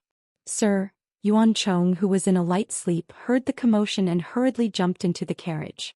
He found Qingjing in his undergarments, curled up with a pained expression. Sir. Don't make a sound, Qingjing interrupted Yuan Chong, breathing heavily. In no time his forehead was covered in sweat, sliding down his cheeks and neck to his collarbone. Yuan Chong did not dare to disobey Qingjing. Suppressing his panic, he turned around and got out of the carriage, driving away the guards who had rushed over. Everyone keep up the vigil. Don't let go of any suspicious person. After doing this, he hurriedly returned to the carriage. By then Qingjing had barely recovered his kneeling position, but his face was still very pale. Sir, what happened? Yuan Chong half knelt on the ground, eager to help the swaying Qingjing. However, just as his hand reached out, Qingjing pushed it away. It was at this moment that Yuan Chong noticed a large patch of black marks crawling over Qingjing's right hand. Sir. Qingjing's face was flushed, his breathing heavier and heavier. His cheeks were slightly swollen from exertion and he looked to be in great pain. I'm fine. Pushing Yuan Chong away, Qingjing took a moment to suppress the heart-wrenching pain. The fine veins that covered his eyes gradually faded. Hingshu, when you came in just now, did you see anyone suspicious? Qingjing found it difficult to speak. He had to pant heavily to say 2 words, and even when he did, his speech was somewhat slurred. How could Yuan Chong remain calm when he saw Qingjing in this state? He looked around in panic, carefully searching through his memories, but did not see the suspicious person that Qingjing mentioned. From the moment Qingjing called out his name to the moment he rushed into the carriage, only a breath or two had passed. With such a short interval, unless it was a demon or ghost, It was impossible for an ordinary person to fly away under his nose. No, I was keeping watch outside just now, but I didn't see any suspicious figures. After saying this, Yuan Chong saw Qing Jing's unsheathed sword beside him, the blade still stained with fresh blood. Sir, you're injured? No wonder Qing Jing was in so much pain. Qing Jing raised his right hand, his wide sleeve sliding down to his elbow, revealing most of his fair arm. Yuan Chong stared at Qing Jing's arm and his scalp went numb. He saw a mass of something that looked like thick ink wriggling on Qing Jing's arm. At first it was only a small piece, but it soon became a large piece. He had never seen such a fantastical scene before. Could it be the mister who was injured by demons? Yuan Chong was so anxious that his cheeks were flushed and his back was covered in cold sweat. Qing Jing said, I don't talk about strange powers and gods. Don't spout nonsense. If he was a demon, how could I have hurt him so easily? After saying that, he looked at the sword beside him with a solemn expression. The sharp blade was still stained with blood that was gradually darkening.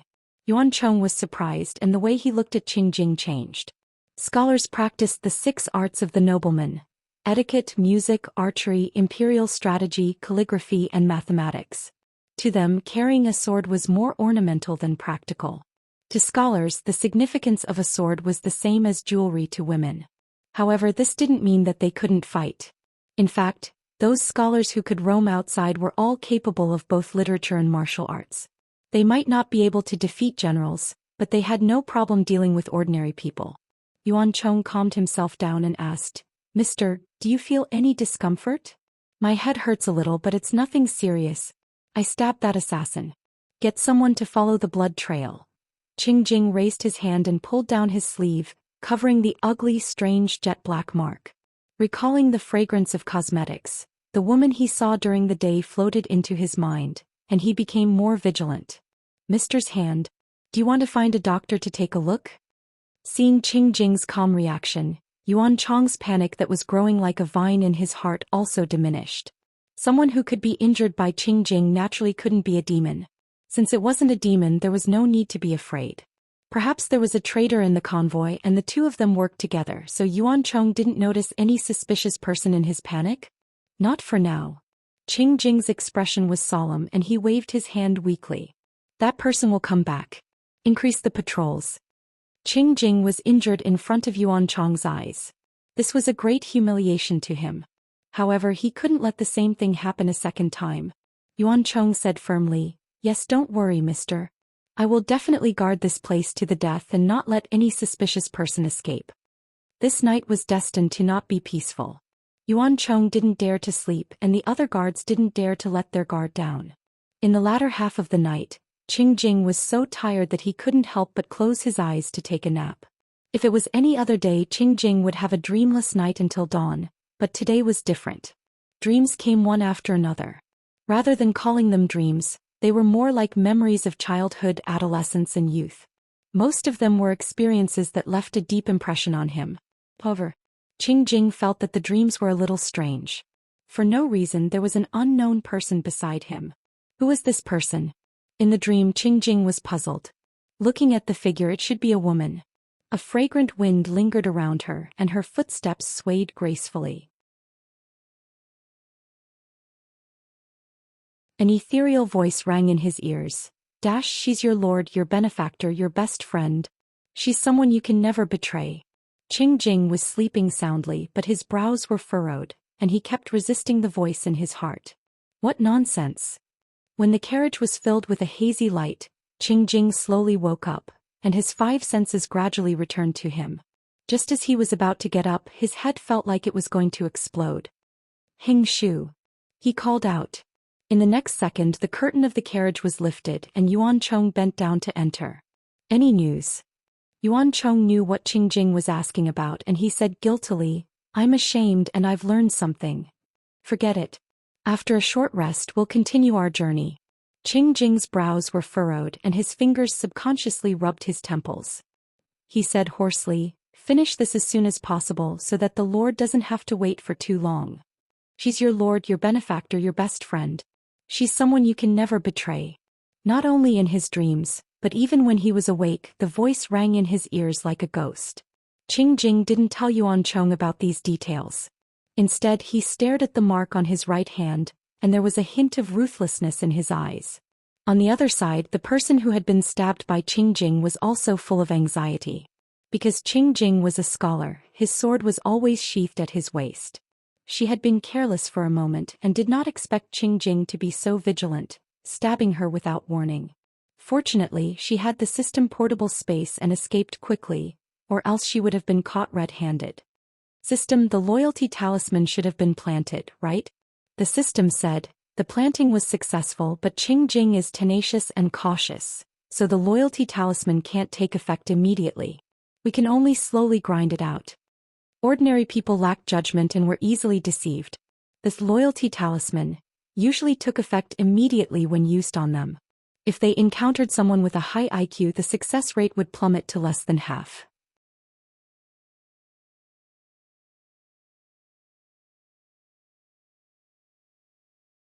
Chapter 841. Since that night, Qingjing and the others had not encountered any other disturbances, but Yuan Chong's frown had not disappeared. He found that Qingjing's complexion was getting more and more haggard by the day. Recently, he had even been a little absent-minded. Every time he asked, the other always said he was fine, but Yuan Chong always felt uneasy. He felt that his master was probably being haunted by something evil. But every time he said that, he would always be met with comments like, "Men don't speak of strange powers," which made Yuan Chong feel depressed. In the blink of an eye, it was mid-June. Along the way, Qingjing and the others saw the new atmosphere of Wanzhou in full swing and could not help but feel emotional. Yuan Chong said, "Although the magistrate of Wanzhou is a woman, she is governing the county well." The north had suffered from war and there were many refugees. Last year there had been a drought for several months. It should have been very bleak, but what they saw was completely different from what they had imagined. Many people worked hard in the fields. The cultivated fields were scattered in picturesque disorder, presenting a peaceful atmosphere.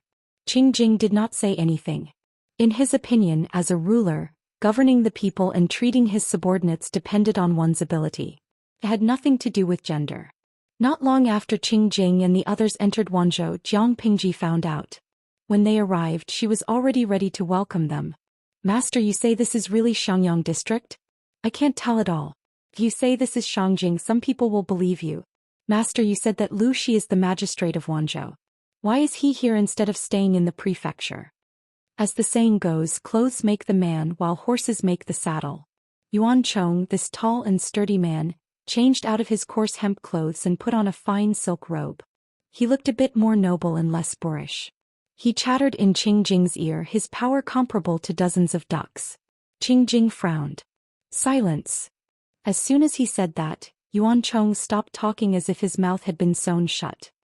He watched Qingjing walk past him, a bit of worry appearing in the depths of his eyes. Recently, Qingjing's temper had been rising. He was still elegant and dignified, but his temperament had become gloomy and violent. What puzzled Yuan Chong was that they had met the woman a few days ago, but this time, Qingjing had asked her to stay. It was too strange. What worried him more was the master's hand. The black lines on his right hand had not disappeared. The teacher's temper seemed to have worsened from that night. Yuan Chong watched as Qingjing walked away. He turned to the guard and asked, "Did that woman do anything strange today?" The guard also lowered his voice and said, "That woman is very obedient. There's nothing noteworthy about her." Yuan Chong suppressed his impatience and hurriedly followed Qingjing's footsteps. Qingjing and his party were envoys representing Huang Song's forces, so Wanzhou did not dare to slight them. This was the first time the transmigrator had visited Wanzhou. She glanced at the surrounding buildings with disdain and muttered to herself, "Country bumpkin." It was only after she disparaged the buildings in Xiangyang district that she stopped talking, feeling like she hadn't had enough. The system poured cold water on her. "Don't get carried away. This is Lu Shi's territory." The transmigrator lowered her eyebrows in displeasure and muttered, "She was hit by the grade 9 loyalty talisman, and the talisman was imprinted on her hand." The system said, the talisman was indeed in Lu Shi's hands, but Lu Shi is similar to Qingjing, so he has a certain resistance to the loyalty talisman. The time traveler proudly said, "So what if you have resistance?" Qing Jing is also very powerful, but he was still controlled by the loyalty talisman. If she wasn't controlled by the loyalty talisman, why would Qing Jing accept her and let her follow the convoy? Lu Shi was hit by the grade 9 loyalty talisman, and it was the highest quality, orange. There was no way he could escape the fate of becoming a puppet. As long as I activate the incantation of the grade 9 loyalty talisman in front of Lu Shi, she can live or die if I want her to. The system was about to refute. It felt that Lu Shi was not easy to deal with. However, the grade 9 loyalty talisman was indeed powerful. It should be able to control her. Forget it. Just be careful lest you fail miserably. The system sighed. It was now counting on its host to turn the tables and hoped that this operation would be successful. The products of the system are always of the highest quality. I have confidence in you. The time traveler patted the system on its back. The system felt bitter but could not speak. The host had confidence but it did not. It had suffered a few setbacks at the hands of Jiang Pingji, the evil opponent, and it still had lingering fears. Qing Jing was Huang Song's messenger, and Huang Song and Jiang Pingji were good friends. Jiang Pingji had to meet him personally. I hope you have been well since we parted ways in Qinzhou Yumo. May I know the reason for your visit today? Jiang Pingji's attire was more formal than usual. She sat at the head of the table with a dignified air. Qing Jing bowed and said, "My lord heard that you broke through Jimen Pass, crushed the emperor's morale and boosted the court's prestige. He sent me to congratulate you with a generous gift." Jiang Pingji looked at Qing Jing with a smile and said, "It's just a small matter. I'm really sorry that Bogeo had to send a gift. Besides, Bogeo and I are best friends and I've admired your talent for a long time. Now that we've met, we don't have to be so serious." Her eyes fell on Qing Jing's right hand but she quickly looked away. Qing Jing said, "Etiquette cannot be ignored." "I'll feel uncomfortable if you're always so restrained," Jiang Pingji said. "What's wrong with your hand?" Qing Jing's right hand was covered in black lines. To avoid looking unsightly, he wrapped it with a white strip of cloth. Hearing Jiang Pingji mention his right hand, Qing Jing subconsciously covered the back of his right hand with his left. "I accidentally hurt the back of my hand. Thank you for your concern. Mister's painting skills are peerless, you should be more careful. I have some good scar-removing medicine here. Why don't you take some back?" Qing Jing thanked him. After the small talk, Qing Jing quietly changed the topic to the Battle of Jimen Pass. The general who guarded the pass was Fu Wang, the top general of the Mengs in Songzhou. It was unexpected that such a majestic and ever-victorious general had been defeated by Jiang Pingji. There were reports of the battle but the details were not complete. It was better to ask the person in question. The Battle of Jimen Pass was over and Jiang Pingji had no secrets. She answered Qing Jing's questions. She knew why Qing Jing was here so she let him lead the conversation. Before long, Qing Jing mentioned the forces in Wulong County that had been destroyed by Fu Wang. "I heard that the Wulong County chief's orphan was rescued by you?" Qing Jing sounded like he was asking but he was sure of it. "Yes. The orphan of County Chief Kai is with me. I remember the child was called Kai Xiang. Why did Yumo bring him up?" Qing Jing sighed. "You may not know this, but ever since County Chief Kai sacrificed his life for the country, Wulong County has been in chaos. There's no leader and there's been internal strife. Some people even rebelled. The people are so anxious that they had to move their families to seek refuge. On the way from Haozhou, I saw countless people from Wulong County travel thousands of miles to Wanzhou in search of a place to live. It's their fortune that you're willing to take them in, but the journey is dangerous and there are many bandits along the way. Many people have fallen victim to them. It's a pity." Jiang Pingji knew that the refugees from Wulong County had come to Wanzhou, but she couldn't show it. She pretended to be surprised. "Is that true? Xiaoyu, why didn't you tell me?" Su Ku, the professional scapegoat, was speechless. "Please don't drag me into the act, okay?" However, as a subordinate he had to share his lord's worries. He could only silently take the blame and apologize.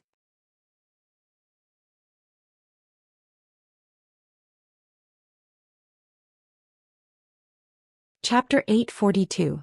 Jiang Pingji said shamefully, "I took Kai Xiang in with good intentions. I didn't expect it to backfire and bring disaster to Wulong County." She pretended to reproach herself. Of course, everyone present was smart enough to know that she was just being polite. Kai County Chief's power was almost destroyed. He only had a few dozen confidants and an 11-year-old boy left. What could they do? If Jiang Pingji didn't take him in, even if Kai Xiang and the others could return to Wulong County, they would only be cannon fodder. If he stayed in Jiang Pingji's territory, he could at least keep his life. Qing Jing said, "You're kind and generous. You protected the only bloodline of Kai County Chief. I heard that Kai Xiang was the only child that Kai County Chief had found when he was in his middle years. If Kai County Chief could see you in heaven, he would be grateful to you. However, the situation in Wulong County is getting worse and the people are suffering. If Kai Xiang could go back and take charge, he might be able to help." Qing Jing's words were exactly what Jiang Pingji wanted. On the surface, she frowned as if she was considering Qing Jing's suggestion. After a while she said, "Yumo, I've thought about it. A few days ago Kai Xiang sent someone to complain to me. He said that he dreamed of his father and his hometown. The child was only 11 years old, but he suffered such a misfortune. It was heartbreaking. However, Kai Xiang only has a few dozen confidants. If he goes to Wulong County with such a small number of people, wouldn't he fall into the hands of evil people?" Qing Jing's eyelids twitched when he heard the last sentence. Jiang Pingji was scolding him indirectly. He pretended not to understand. His expression remained the same and no one could see any flaws in his act. Qing Jing suggested, "I have something to say, but I don't know if I should say it. Yumo, you and I are old friends. What can't we talk about?" Jiang Pingji didn't put on the airs of a governor. Instead, she acted as if she was receiving a friend. Her attitude was casual but not rude. Qing Jing closed his eyes and nodded slightly. "Why don't you lend some troops to Kai Xiang and help him quell the rebellion?" His words sounded like he was considering for Jiang Pingji, but in fact it was a test. He conveniently blocked her way out. Jiang Pingji saved County Chief Kai's orphan and earned the reputation of being kind and generous. If they were to use this as an excuse to encroach on Wulong County, wouldn't that be bullying an orphan with no one to rely on? If she were to swallow her pride and help Kai Xiang stabilize Wulong County, then withdraw her army and be a selfless Lei Feng, handing over a piece of fat meat, the outside world would praise her to the heavens, saying that she was a model of kindness and loyalty, and would want nothing more than to give her silk banners. Only a fool would do such a thing if he were to contribute manpower, money and effort. Jiang Pingji thought to herself, "I don't mind borrowing troops, but I'm afraid of rumors spreading that I'm trying to encroach on Wulong County and bully the widows." It was really hard to explain. "But if we ignore it, the people of Wulong County will continue to suffer. I can't bear to do that." Qing Jing understood Jiang Pingji's hint and could not help but feel happy. As long as she was not interested in Wulong County, then the most suitable person to take over Wulong County was Huang Song. What Qing Jing needed to do now was to recommend Huang Song to Jiang Pingji. Of course, both sides were well aware that Wulong County was not a piece of fat meat for free. If he wanted Jiang Pingji to relent and give up this benefit, he had to offer something else in exchange. What followed was a tug-of-war of negotiation. Jiang Pingji tested Qing Jing's bottom line step by step, while Qing Jing tried his best to fight for Huang Song's benefit. To put it simply, Kai Xiang was a commodity in Jiang Pingji's hands. She wanted to sell him for a high price and Qing Jing was representing the buyer Huang Song. Naturally they had to lower the price. As for what Kai Xiang the commodity thought, that was not within their scope of consideration.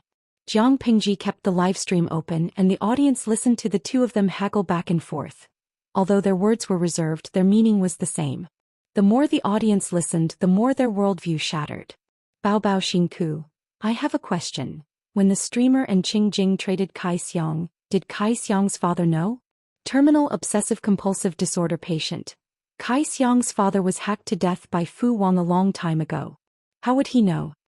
Wuxian Feng Mian, I sympathize with Kai Xiang. He's only 11 years old. In our world he's still in the 6th grade. But considering the streamer's world background, 11 years old is already a sensible age. If you want to blame someone, you can only blame Kai Xiang for being born in the wrong era and being born in the wrong body. He has no ability, no one to rely on, and can only be at the mercy of others without any ability to resist. Zenmodo, the previous poster is too emotional. Things aren't that bad. Huang Song just wants to use Xiang as a puppet to legitimately take over Wulong County. After the deed is done, he probably won't make things difficult for Xiang. After all, Huang Song is also a person who cares about his reputation. In order to shut the mouths of the public, he won't kill Xiang. What's so difficult about rewarding him with a meal? At most, his standard of living will not be as good as before. Zhou Xian, I'll give the previous poster a like. You've spoken my mind. Xiang has lost his father and protection. If Wulong County is in his hands, even if Huang Song doesn't take it from him, it'll be taken by someone else. Although this is not the right thing to say, it's a chaotic world that only cares about strength and not feelings. Wulong County is a hot potato for Xiang. If he doesn't move, he'll get himself killed sooner or later. Bao Sai. Xiang is being sold off by the black-hearted streamer. Although both sides are well aware of the situation, some things can't be said too openly. At the very least, there needs to be a cover. For example, in this transaction of Xiang, Jiang Pingji and Qing Jing stood on the moral high ground. With the people of Wulong County as the starting point, they let Xiang go back to take charge of the overall situation and stabilize the situation. It was definitely not for the benefit of Wanzhou and Huang Song. After some probing, Jiang Pingji had more or less figured out the ins and outs of Huang Song's side. Qing Jing also calculated Jiang Pingji's bottom line. Huang Song knew Jiang Pingji's temperament. This time he was prepared to bleed a lot. The conditions he offered were quite generous. It was a win-win situation. The negotiation process was quite pleasant, and both sides enjoyed themselves to the fullest. After negotiating a big deal, Jiang Pingji happily set up a banquet to welcome Qing Jing. By the way, Yumo, have you met any strange people recently? Jiang Pingji suddenly asked. Qing Jing's heart skipped a beat, but his expression did not change. Why do you say that, magistrate? Jiang Pingji said casually, Zixiao is proficient in astronomical phenomena and can predict. A while ago he wrote me a letter saying that an ominous purple cloud was drifting from the south to Wanzhou. The evil aura was getting stronger by the day, so it should be evil without a doubt. As the saying goes, demons are bound to appear in chaotic times. Although strange powers and gods can't be trusted, Zixiao is the person I trust the most. I'd rather believe what he says than not.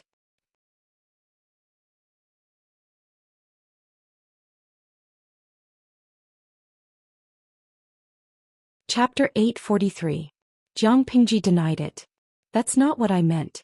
Yumo is like a cool breeze and bright moon. Ordinary demons can't get close to him. I'm just worried that there are demons lurking around you. You better be careful. Jiang Pingji's gaze drifted over Qing Jing's right hand. Qing Jing noticed this detail and his expression changed abruptly. His face, which was already pale in the first place, turned slightly green. There was no one around. Qing Jing walked beside Jiang Pingji. They were only one step apart. Governor, do you also believe in demons and evil? Qing Jing asked tentatively. Jiang Pingji said, the world is vast and full of strange things. Maybe there really are demons and evil. But I've always believed that demons and evil are afraid of humans. Qing Jing said, oh, in surprise. He found it refreshing. He had never heard such a point of view. Since ancient times, only humans were afraid of demons and evil. Why would demons and evil be afraid of humans? Jiang Pingji continued, the theory of demons and evil has been around for a long time. But the strange thing is that the rumors about demons and evil are all groundless. There has never been a convincing conclusion or evidence. I think if demons and evil are really as strong as people say, why do they hide behind humans and dare not show themselves? It's obvious that demons and evil are afraid of humans. That's why they hide like rats in the gutter. They can't see the light. Qing Jing said with a smile, Governor, your words are novel. The demons and evil in the world aren't scary. What's scary is the human heart. I'm afraid that all the Buddhas in the world can't purify the evil in the human heart. Jiang Pingji was implying something. Although Qing Jing didn't express his opinion, his expression showed that he agreed with this point of view. At that moment, Qing Jing stretched his right hand out of his long sleeve, revealing his palm that was wrapped in white cloth. From the outline of his slender knuckles, Qing Jing's hand was very beautiful. It was indeed a pair of hands that could splash ink and paint. He asked, In your opinion, is the demon and evil that Mr. Wei Ci mentioned a human or a demon? Jiang Pingji said, it's hard to say. It depends on what Yumo thinks. Qing Jing responded in silence. His frowning brows showed some worry. He could feel that as time went by, his actions were becoming more and more abnormal. His memory was also seriously confused. Although it didn't affect his business, judging from Yuan Chang's reaction, his temperament had changed quite a bit. Countless times he had wanted to kill the evildoer who was lurking around him, but when he thought of the other party's strange supernatural powers, he could only endure it. I thought that it should be a demon. Qing Jing's mind turned and he asked, does Mr. Wei Ci know how to exterminate a demon? Jiang Pingji laughed and said, with Zixiao's mediocre martial arts, he thinks it's too little meat to feed a demon. You asked the wrong person. Qing Jing, mocking her subordinates behind her back, such a lord. He really did not know how Wei Ci and the rest could tolerate it. Damn it. Jiang Pingji continued. However, if Yumo wants to know how to eliminate demons, you can ask me. Qing Jing had a suspicious look on his face. Then he thought of something and his expression changed subtly. He remembered the magnificent feat of the man before him. During the rescue of the emperor, Qing Jing did not have the right to accompany Huang Song to court. According to Huang Song's account, the magistrate of Wanzhou in front of him had single-handedly dismembered something that seemed to be a demon. With such tyrannical strength, it was no wonder that she said she was not afraid of demons and evil. Qing Jing's heart was stirred. He was a little tempted but also a little hesitant. What good plan does the magistrate have? When he asked this question, Qing Jing's expression froze slightly. This should be the question of a ruler asking his subordinate. As a strategist, it was really embarrassing for him to ask Jiang Pingji instead of thinking of a good plan. But since he had already said it, he could only brace himself and wait for the answer. Jiang Pingji said with a smile, do you still need to ask? Of course, it's to lure the other party out and kill it on the spot. Qing Jing frowned and looked at Jiang Pingji with slight hesitation. Is what you said true, magistrate? Absolutely true. Qing Jing thought of Jiang Pingji's magnificent feat, and his wavering heart gradually calmed down. Maybe he could give it a try. The banquet would only start in the evening. Qing Jing first went back to his resting place to shower and change his clothes. As soon as he finished cleaning up, he noticed that there was one more breath in the room. The air was filled with the faint fragrance of cosmetics. He was born in a gentry family. Incense was an elegant thing, so he was quite knowledgeable about it and was more sensitive. He really didn't know how that demon did it. She could always appear by his side without him noticing. After mentally preparing himself, Qing Jing walked past the person with a calm expression. He took out his scholar's sword and hung it on his waist. The person said to him in a commanding tone, "Bring me to the banquet later." Qing Jing nodded in response. He didn't show a trace of surprise, as if it was a very normal scene for the other party to appear out of nowhere. How is Lu Shi's condition today? Is there anything strange? The person spoke rather bluntly, as if he really treated Qing Jing as his confidant. He sat at the head of the table as if there was no one else around. Qing Jing closed his eyes and sat upright on the right side of the seat. He was about to speak when his gaze fell on his right hand. He suddenly thought of something and his heart palpitated. Qing Jing said, "There's nothing strange about Magistrate Lu. The only strange thing is, her right hand seems to be injured." He remembered that Jiang Pingji's right hand was wrapped in white cloth, just like his. But at that time his mind was in a mess and he forgot to ask. Now that he thought about it, Qing Jing felt a chill run down his spine. Could it be that the demon in front of him not only wanted to control him but also Magistrate Lu? Right hand. The person's eyes lit up and his entire face became a little more spirited. "What does her right hand look like?" Qing Jing said, "Magistrate Lu's right hand is wrapped in white cloth. It's a little swollen." After hearing that, the person revealed a satisfied smile. Back then she had used the level 9 loyalty talisman on Jiang Pingji's right hand. In other words, the curse was on her right hand. Jiang Pingji's right hand was still wrapped. It could be seen that the curse had been hidden in her body for a long time. As long as she activated the curse in front of Jiang Pingji, she would become her most obedient puppet. Thinking of this, she was especially looking forward to the banquet that day. Tonight was the night when the salted fish would turn over.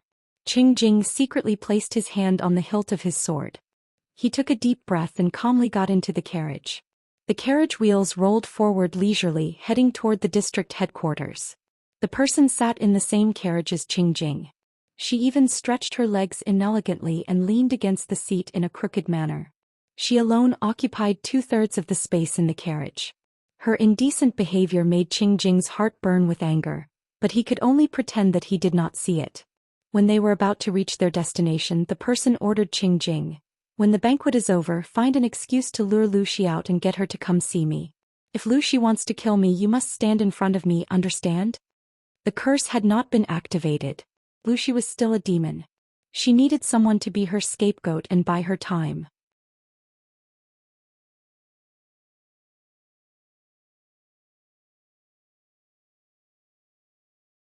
Chapter 844.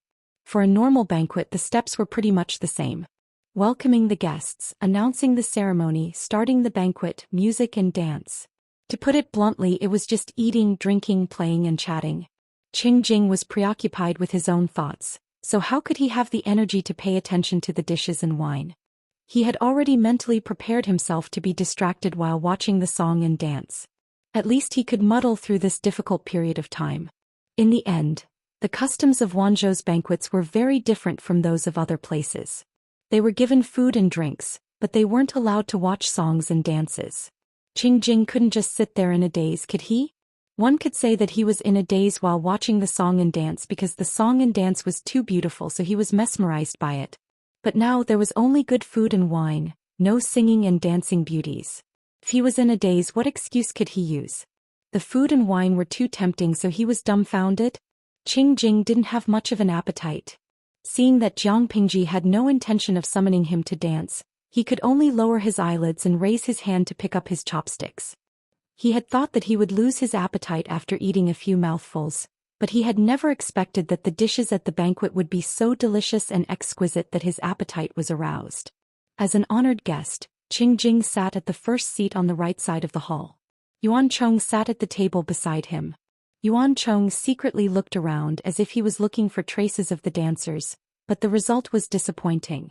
More than half of the delicacies on the table had been eaten, but the entertainment program hadn't started yet. Was there a problem with the arrangements? Yuan Chong said with a smile, "Today there is fine wine and delicacies. If there are beauties singing and dancing to liven things up, it would truly be a joyous occasion." Jiang Pingji said, "I don't keep musicians and dancers in my residence." Yuan Chong would find these words unbelievable if they were said by someone else. Keeping entertainers and dancers was not only for entertainment, but also for the convenience of entertaining guests. Those who didn't raise them were mostly stingy or from poor families. They would lose face if they told others about it. But when Jiang Pingji said it, Yuan Chong felt that it was only natural. The Lu prefecture overseer in front of him was a woman. Why did she keep so many beauties who were more beautiful than her? Making things difficult for me? Yuan Chong thought he knew the truth, so he didn't pursue the matter further. Although there was no singing and dancing to liven things up, the food in Wanzhou was really good. The dishes cooked were exceptionally delicious. Not only did they look, smell and taste great, but they also had a wide variety of dishes.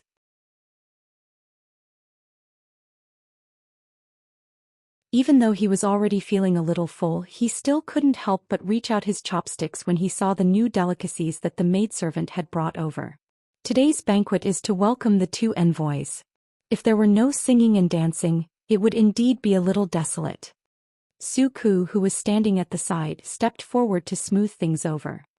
He said with a smile, "My lord and county chief Huang have a good personal relationship. In private they address each other as brother and sister. Our 2 families are naturally as close as one family, so there's no need to be too restrained. If the 2 envoys don't mind, Ku is willing to play a song." It was the custom of Wanzhou to prepare their own programs. Yuan Chong and Qingjing thought that they were being rude and had forced Su Ku to come out and smooth things over. But since Su Ku had already said it, how could they dare to say no? Qingjing said a few words of praise and complimented him in a tone that was neither too light nor too heavy. Su Ku's zither skills were not top-notch, but they were above average. The music he played was cheerful and joyous, so he did not embarrass himself. Yuan Chong couldn't hear anything, he just felt that the other party was playing very well. Everyone brushed this matter aside and continued to eat, drink and chat. When they were drunk they would practice their swordplay. Very soon half of the time had passed. The atmosphere at the banquet was harmonious, causing Qing Jing's taut nerves to relax slightly. However, his gaze would always drift to Jiang Pingji's right hand, and there was a strong sense of struggle in his eyes. He had heard more than once that Lu Shi was good at fighting, and he had also heard Huang Song vividly describe the scene of Lu Shi using a ceremonial tablet to dismember people at court. Even so, Jiang Pingji was still human. Could she really deal with that demon? The demon was obviously plotting against Lu Shi. If he led Lu Shi to the demon, would he really not harm her? Qing Jing was not afraid of anything else. He was only worried that it would bring disaster to Huang Song. While he was hesitating, the banquet had already come to an end. Whether it was the absent-minded Qing Jing, the gourmet Yuan Chong, or the civil and military talents who were freeloading from Jiang Pingji's tent, they maintained an upright sitting posture while secretly covering their stomachs with their sleeves. They rubbed their bloated bellies with the cover of their sleeves. In other people's banquets, listening to songs and watching dances was the main theme, but in Jiang Pingji's banquet, eating and drinking were the most important things. Qing Jing was struggling with himself when Jiang Pingji asked him. Yumo said that he had something to tell me during the day. What is it? Jiang Pingji winked at him, hinting at him not to spoil things. Qing Jing was stunned for a moment, but he readily followed her advice.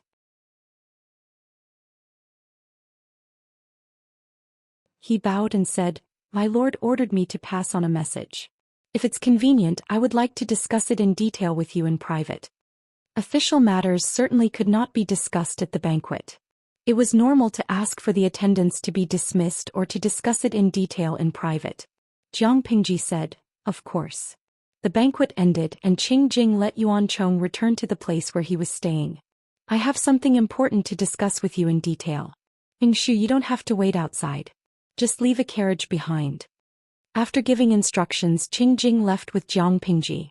The two of them walked under the moonlight to a secluded place, avoiding the eyes and ears of others. From afar it looked like two friends walking side by side under the moonlight, chatting leisurely. Because the previous banquet was too boring, the audience watching the livestream was not very interested. There were only 2 or 3 comments on the screen. Zhandao Chongkong, "Is there anyone alive in the livestream room?" Xianyuan Mingjing, "I'm still hanging in there. I've watched the streamer eat for 2 to 3 hours. I'm starving.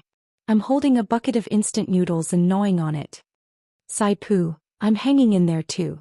I haven't noticed anything strange until now, but I don't dare to leave the livestream room. I'm afraid I'll miss something big." Jiang Pingji's livestream had a certain pattern. If there were no accidents, the livestream time was from 9 to 5. If something big happened, she would extend the livestream time or start a livestream at the last minute. Everyone was a veteran in the livestream room. They knew Jiang Pingji's temper, so they kept waiting and refused to leave. When the banquet was finally over, they saw the streamer strolling under the moonlight with Qing Jing in casual clothes. The further they walked, the more remote they became. They felt a little flustered. Could it be that the streamer had finally found her conscience and planned to give the audience some benefits, such as forcing herself against the wall or doing something shameful? More than one person made such a guess. Since Hisong Shiningsher, "I thought the streamer liked Beauty CI. It was shown in the previous livestream. Why did they suddenly change their CP?" Hide and Seek Cat, "I like Beauty CI too. I'm firmly on the streamer X and Wei C's CP. Munyang, change their CP? No. Watching the streamer win over Beauty CI is my motivation to follow the livestream. Don't be so cruel." Tudu Feichio, "It can't be. Would the streamer fall in love with Qing Jing? Don't scare me. You can open your mouth to spread rumors, but you'll break your legs to refute them. Although Qing Jing looks good, has a good temperament and has a good family background, he's much older than the streamer. He should be married and have children, right? It's impossible for the streamer to get involved in other people's marriages and families." She and Qing Jing should really have something to discuss. Don't think too much.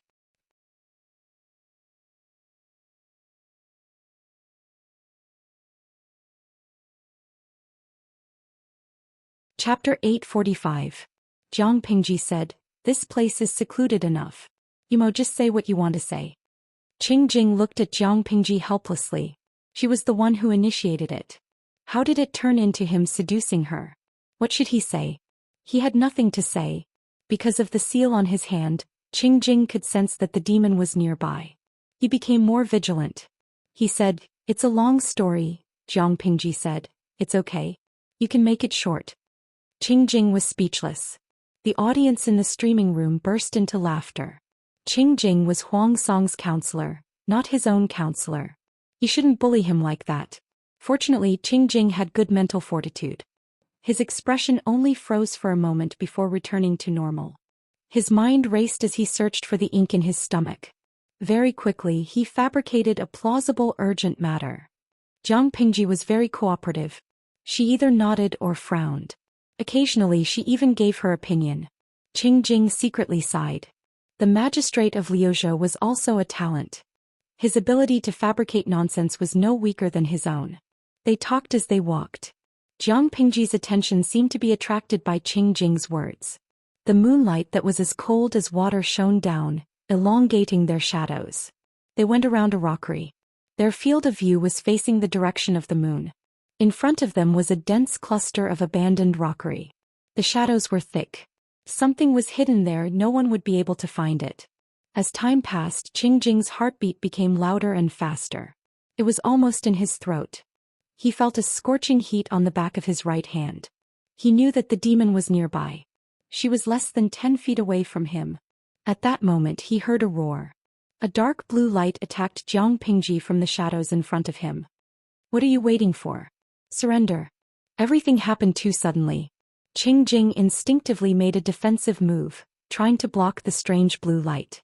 However, he was just a scholar with weak martial arts skills. By the time he stood in front of Jiang Pingji, the light had already hit her. Qing Jing's face darkened when he saw that. A graceful woman walked out from the shadows of the rockery and clapped her hands in appreciation. "You did well. If you didn't help distract Lu Shi and lower his guard, I'm afraid it wouldn't have been so easy." Earlier, the woman had ordered Qing Jing to be her meat shield. Therefore, Qing Jing's actions just now were seen by the woman as proof of his loyalty. Qing Jing secretly sucked in a breath of cold air.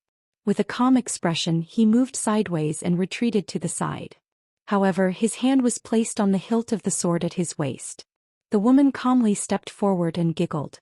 She circled Jiang Pingji twice and sized her up with a critical gaze. Not bad, Lu Shi."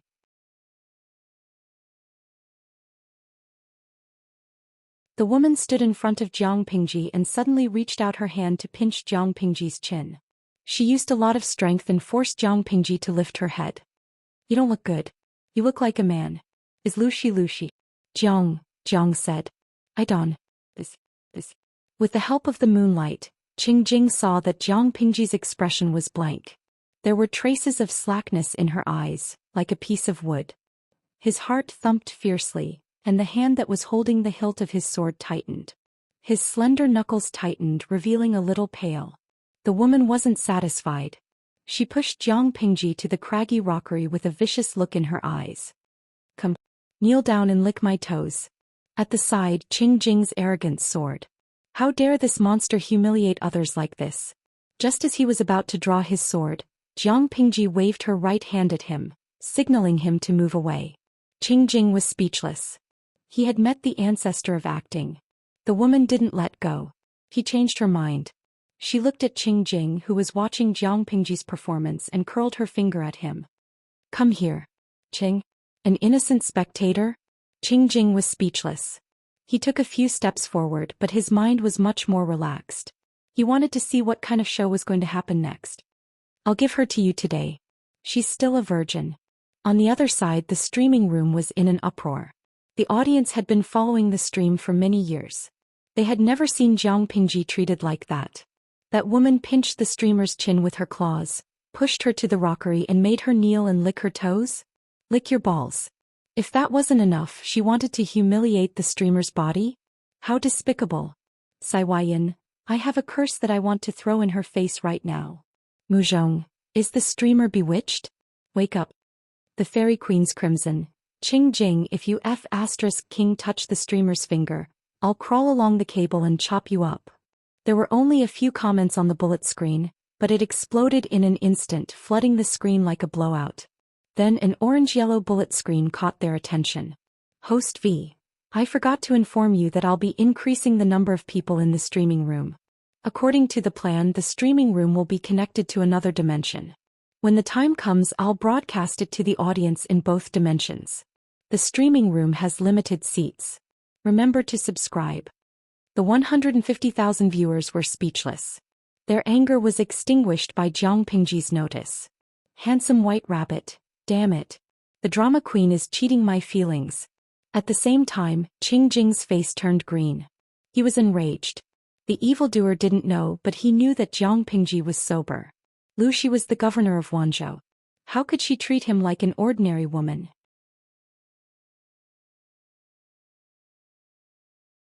In Qing Jing's opinion, even touching the corner of someone else's clothes was blasphemy, let alone physical humiliation. More importantly, what if the governor of Liuzhou bore a grudge? Qing Jing felt his vision darken. He was afraid that he wouldn't be able to walk out of Wanzhou. Even if his worldview collapsed, Qing Jing still didn't reveal any flaws. To put it bluntly, among the 3 people present except for the woman, the other 2 were Oscar winners. The Oscars owed them so many little golden figures that they could bankrupt the Oscars. The woman smiled at Jiang Pingji and said, "Look at you, you've been dressing as a man for so many years. I bet you don't even know what a woman is, do you? I'll fulfill your wish today. You've killed me several times in the past. You should have known that this day would come. The river flows east for 30 years and then west for 30 years. The wheel of fortune turns. You've fallen into my hands. This is your retribution. Qing Jing, what are you waiting for? I'll reward you." After saying that, the woman pinched Jiang Pingji's chin and threw her toward Qing Jing. Qing Jing wanted to dodge sideways. He didn't dare touch her lest the other party came to settle scores with him and get him involved. Jiang Pingji was thrown by the woman like a puppet. Her toes had just left the ground when something happened in the next second. She adjusted her center of gravity in midair and grabbed the woman's wrist. Suddenly she sank and grabbed the other party. Her right hand was like a spirit snake that wrapped around the woman's neck. With a grab and a lift, she threw the woman from the left to the right.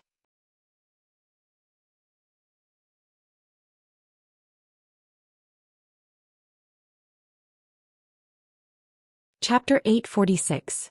The woman was caught off guard by the sudden turn of events. Before she could restrain the smugness on her face, she was already under someone else's control.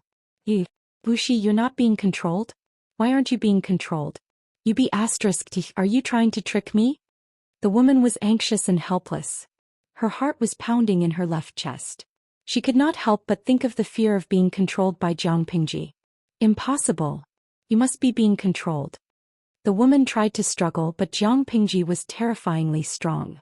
No matter what she did, the woman remained motionless. She was about to go crazy. It's a lie. It's impossible that you're not being controlled. Let me go. Jiang Pingji restrained her and said strangely, "You're so unreasonable. Are you the only one allowed to plot against me, murder me and control me, but I'm not allowed to defend myself? What kind of rule is that? At the end of the day, it's obvious that your skills are inferior. How can you blame your opponent for being too strong? I suddenly thought of a saying that suits you. You don't have the life of a princess, but you're infected with the princess disease." She directly poked at the woman's weak spot. The woman became angry from embarrassment and struggled even more violently. Jiang Pingji's scolding was too vicious. Qing Jing could not help but sneer. His actions reminded the woman. The woman was like a drowning person. She desperately wanted to hold on to the last straw.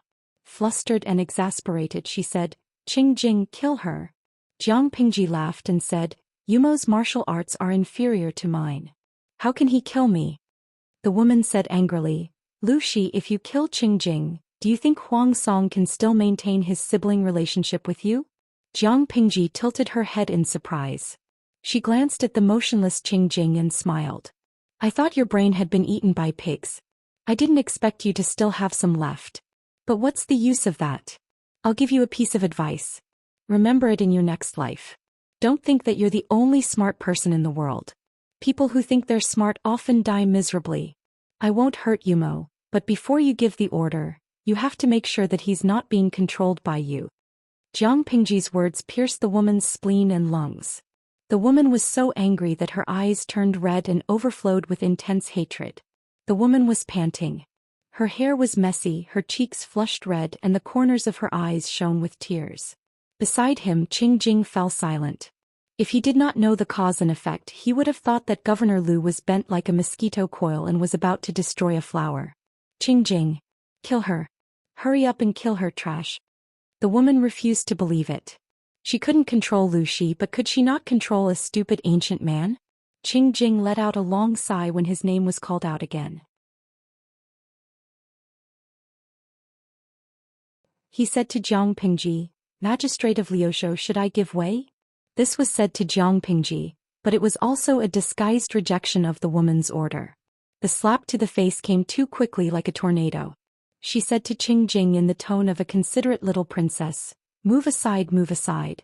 The next scene is too bloody. I'm afraid it'll scare you." Qing Jing pretended to be temporarily deaf. He glanced coldly at the demon who was being suppressed by Jiang Pingji and left without any reluctance. The last bit of blood drained from the woman's face. After a while she said fiercely, "Lu Shi, you can't kill me. I will come back for revenge on everyone around you." Jiang Pingji smiled and tightened her grip. She looked at the woman mockingly. The woman's face turned purple because of the lack of oxygen. Her eyes were filled with unwillingness and her eyeballs almost popped out of their sockets. Just as the woman was about to die, Jiang Pingji loosened her grip again. A large amount of fresh air poured into the woman's mouth and nose. She coughed and breathed greedily.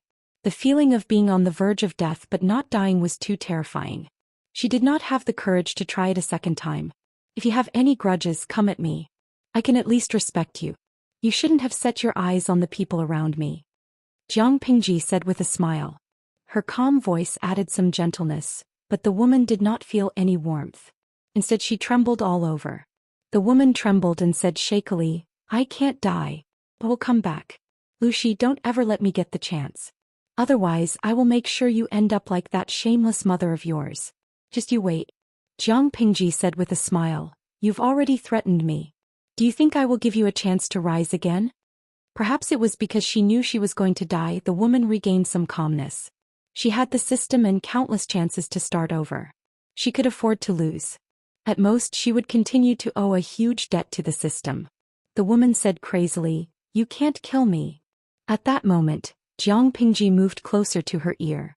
Her hot breath hit her earlobe with a burning temperature. "Are you sure?" The woman's heart skipped a beat. She pretended to be tough and said, "If you don't believe me, why don't you try killing me?" For her, death was a form of escape. As long as she died, her soul would appear in the system's space and she could make a comeback. Jiang Pingji pressed her lips against the woman's ear and said something. The woman's face turned pale and she trembled even more violently. She did not say anything else. She only said one thing. "From just now until now, haven't you realized that your biggest backer has not made a sound? System? Right. Why hasn't the system said anything?" The woman called out to the system in her heart, but no matter how many times she called out, the result was like a stone sinking into the ocean.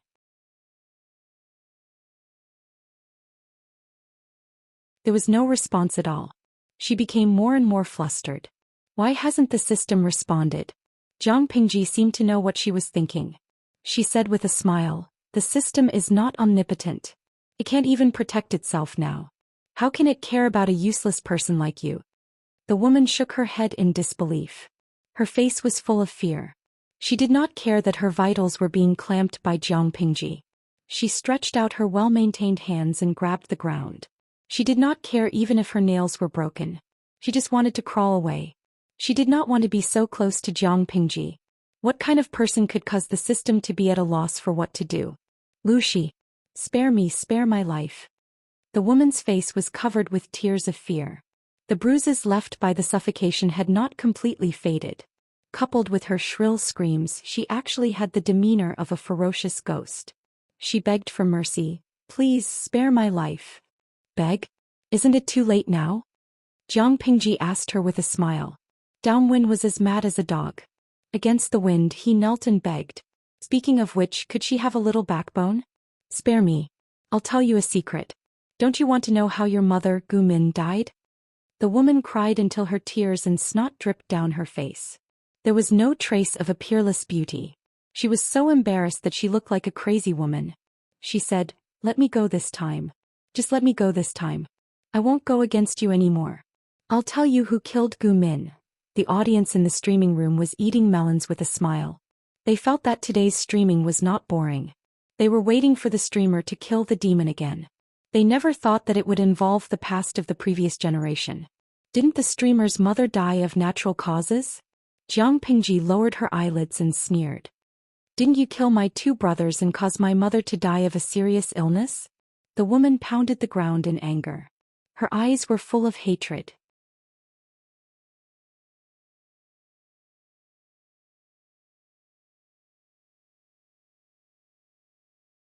Chapter 847. Mother and father loved each other very much. Why would father kill her? Please find a good reason to sow discord. The woman's face stiffened. She immediately cried out, "Your mother is a time traveler. A time traveler is someone from another world." Lucy thought her body was possessed by evil spirits. How could he not be afraid? If you don't believe me, you can look at Xiaqian. When Xiaqian found out that Wang Huiyun was a time traveler, he also wanted to kill her. "I'm telling the truth. If I deliberately sow discord between you and your father, I will die a horrible death." A time traveler? Someone from another world? Jiang Pingji pretended not to know and asked, "Are you telling the truth?" "It's absolutely true. The real Gu Min is actually an idiot. Everyone who used to serve Gu Min knows that she didn't know how to speak even when she was 4 years old." The woman called out to the system in her heart. Her voice was trembling as she told the system what she knew. The person who married Lu Shi in the end wasn't Gu Min. It was Gu Min's stepsister, Gu Zhen. That woman was shameless.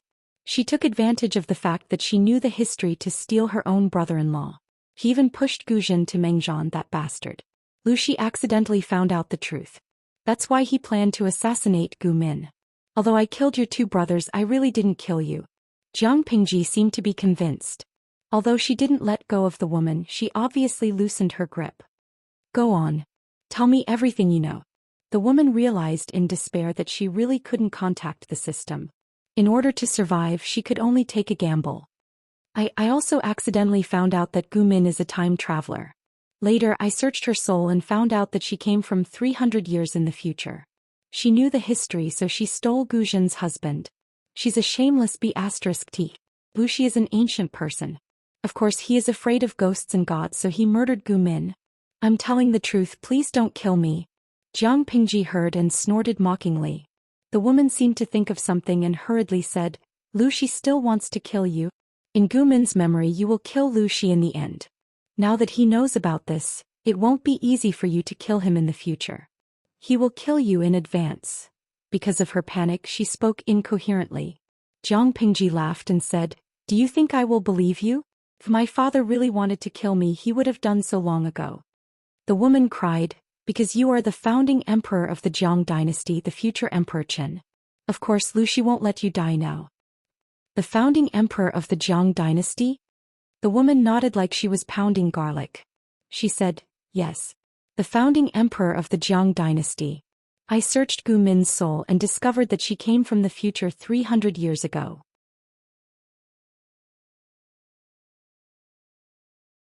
Her maiden name was Lanting, but when Lu Lanting was 12 years old, she met bandits and lost her memory.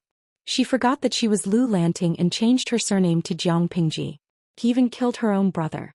This is what I saw from Gu Min's memory.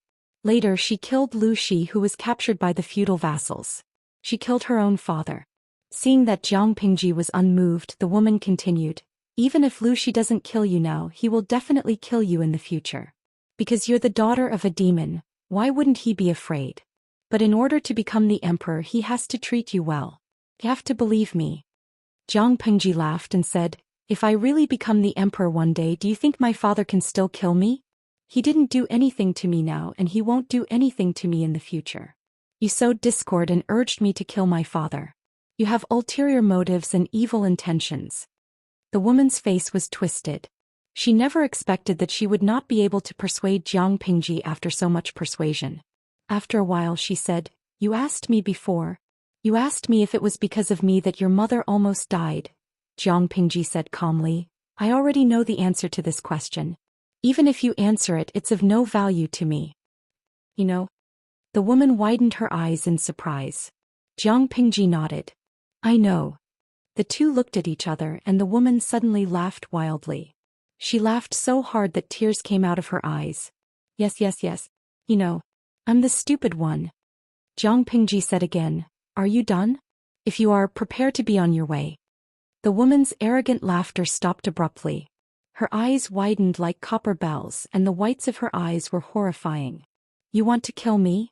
Jiang Pingji said faintly. I never said I won't kill you, right? You're the one who thinks too highly of yourself. Her words extinguished the last glimmer of hope in the woman's heart. In your next life, be a good person. Jiang Pingji spoke as if she was chatting with an old friend. In this world, everyone's life is precious. The so-called poverty refers to wealth, not life. You have an advantage that ordinary people don't, but that's not an excuse for you to disregard human life. You think you're lucky enough to get a powerful cheat, but how do you know that the other party doesn't have the intention to harm you? To be honest, Jiang Pingji could not bear to kill her. No matter what, it was a daily pastime. If it was gone, she would be lonely in the future. Forgive me this time. I won't harm you anymore. I really won't harm you. I won't be the heroine. The woman vaguely realized that she did not have the chance to load the file again. Her fear of death overrode everything else. It's too late to say all this now. When you were harming others, did you ever think about this day? Faced with the threat of death, the woman suddenly exerted all her strength to fight, but Jiang Pingji already knew her intentions. Ugh, she stuck out her tongue. The strong feeling of suffocation made her consciousness blur. Her eyeballs were bulging out of their sockets with fine blood vessels. Suddenly there was a crisp sound of bones breaking. Scarlet blood gushed out from her mouth, nose, eyes, and ears. Her violently struggling body slowly softened. Her eyes were wide open and she died with a grievance. She looked like a malicious ghost. Where was the charm of a beautiful woman? Jiang Pingji murmured, I wanted to keep you to amuse me, but who asked you to lay your hands on Qingjing? Up to this day, Jiang Pingji had also miscalculated. Fortunately, the deviation was not big. Everything was still under her control. She thought that by deliberately using the level 9 loyalty talisman, the woman would focus on her and not lay her hands on the people around her. She did not know that the woman was greedy. He tried to control Qingjing. Who knew if she would lay her hands on Wei Ci and the others in the future? A woman who had nothing to lose was not afraid of wearing shoes. Jiang Pingji could not afford to gamble. Considering the risks, she decided to get rid of this hidden danger once and for all. Even if it was not a good time to reel in the net. Using her spirit to disperse the woman's remaining source of spiritual waves, Jiang Pingji's right hand brushed over the woman's body. After a while, another strange source of spiritual waves appeared in her mental brain. It was the subsystem of the woman's body. In order to distinguish Jiang Pingji's and the woman's systems, they were temporarily labeled as System 1 and System 2. Jiang Pingji said mischievously, System, I've sent your brother here. You're tuning in to the Zhou Xian's Legacy YouTube channel. Don't forget to subscribe and join us on this journey to catch the most captivating stories.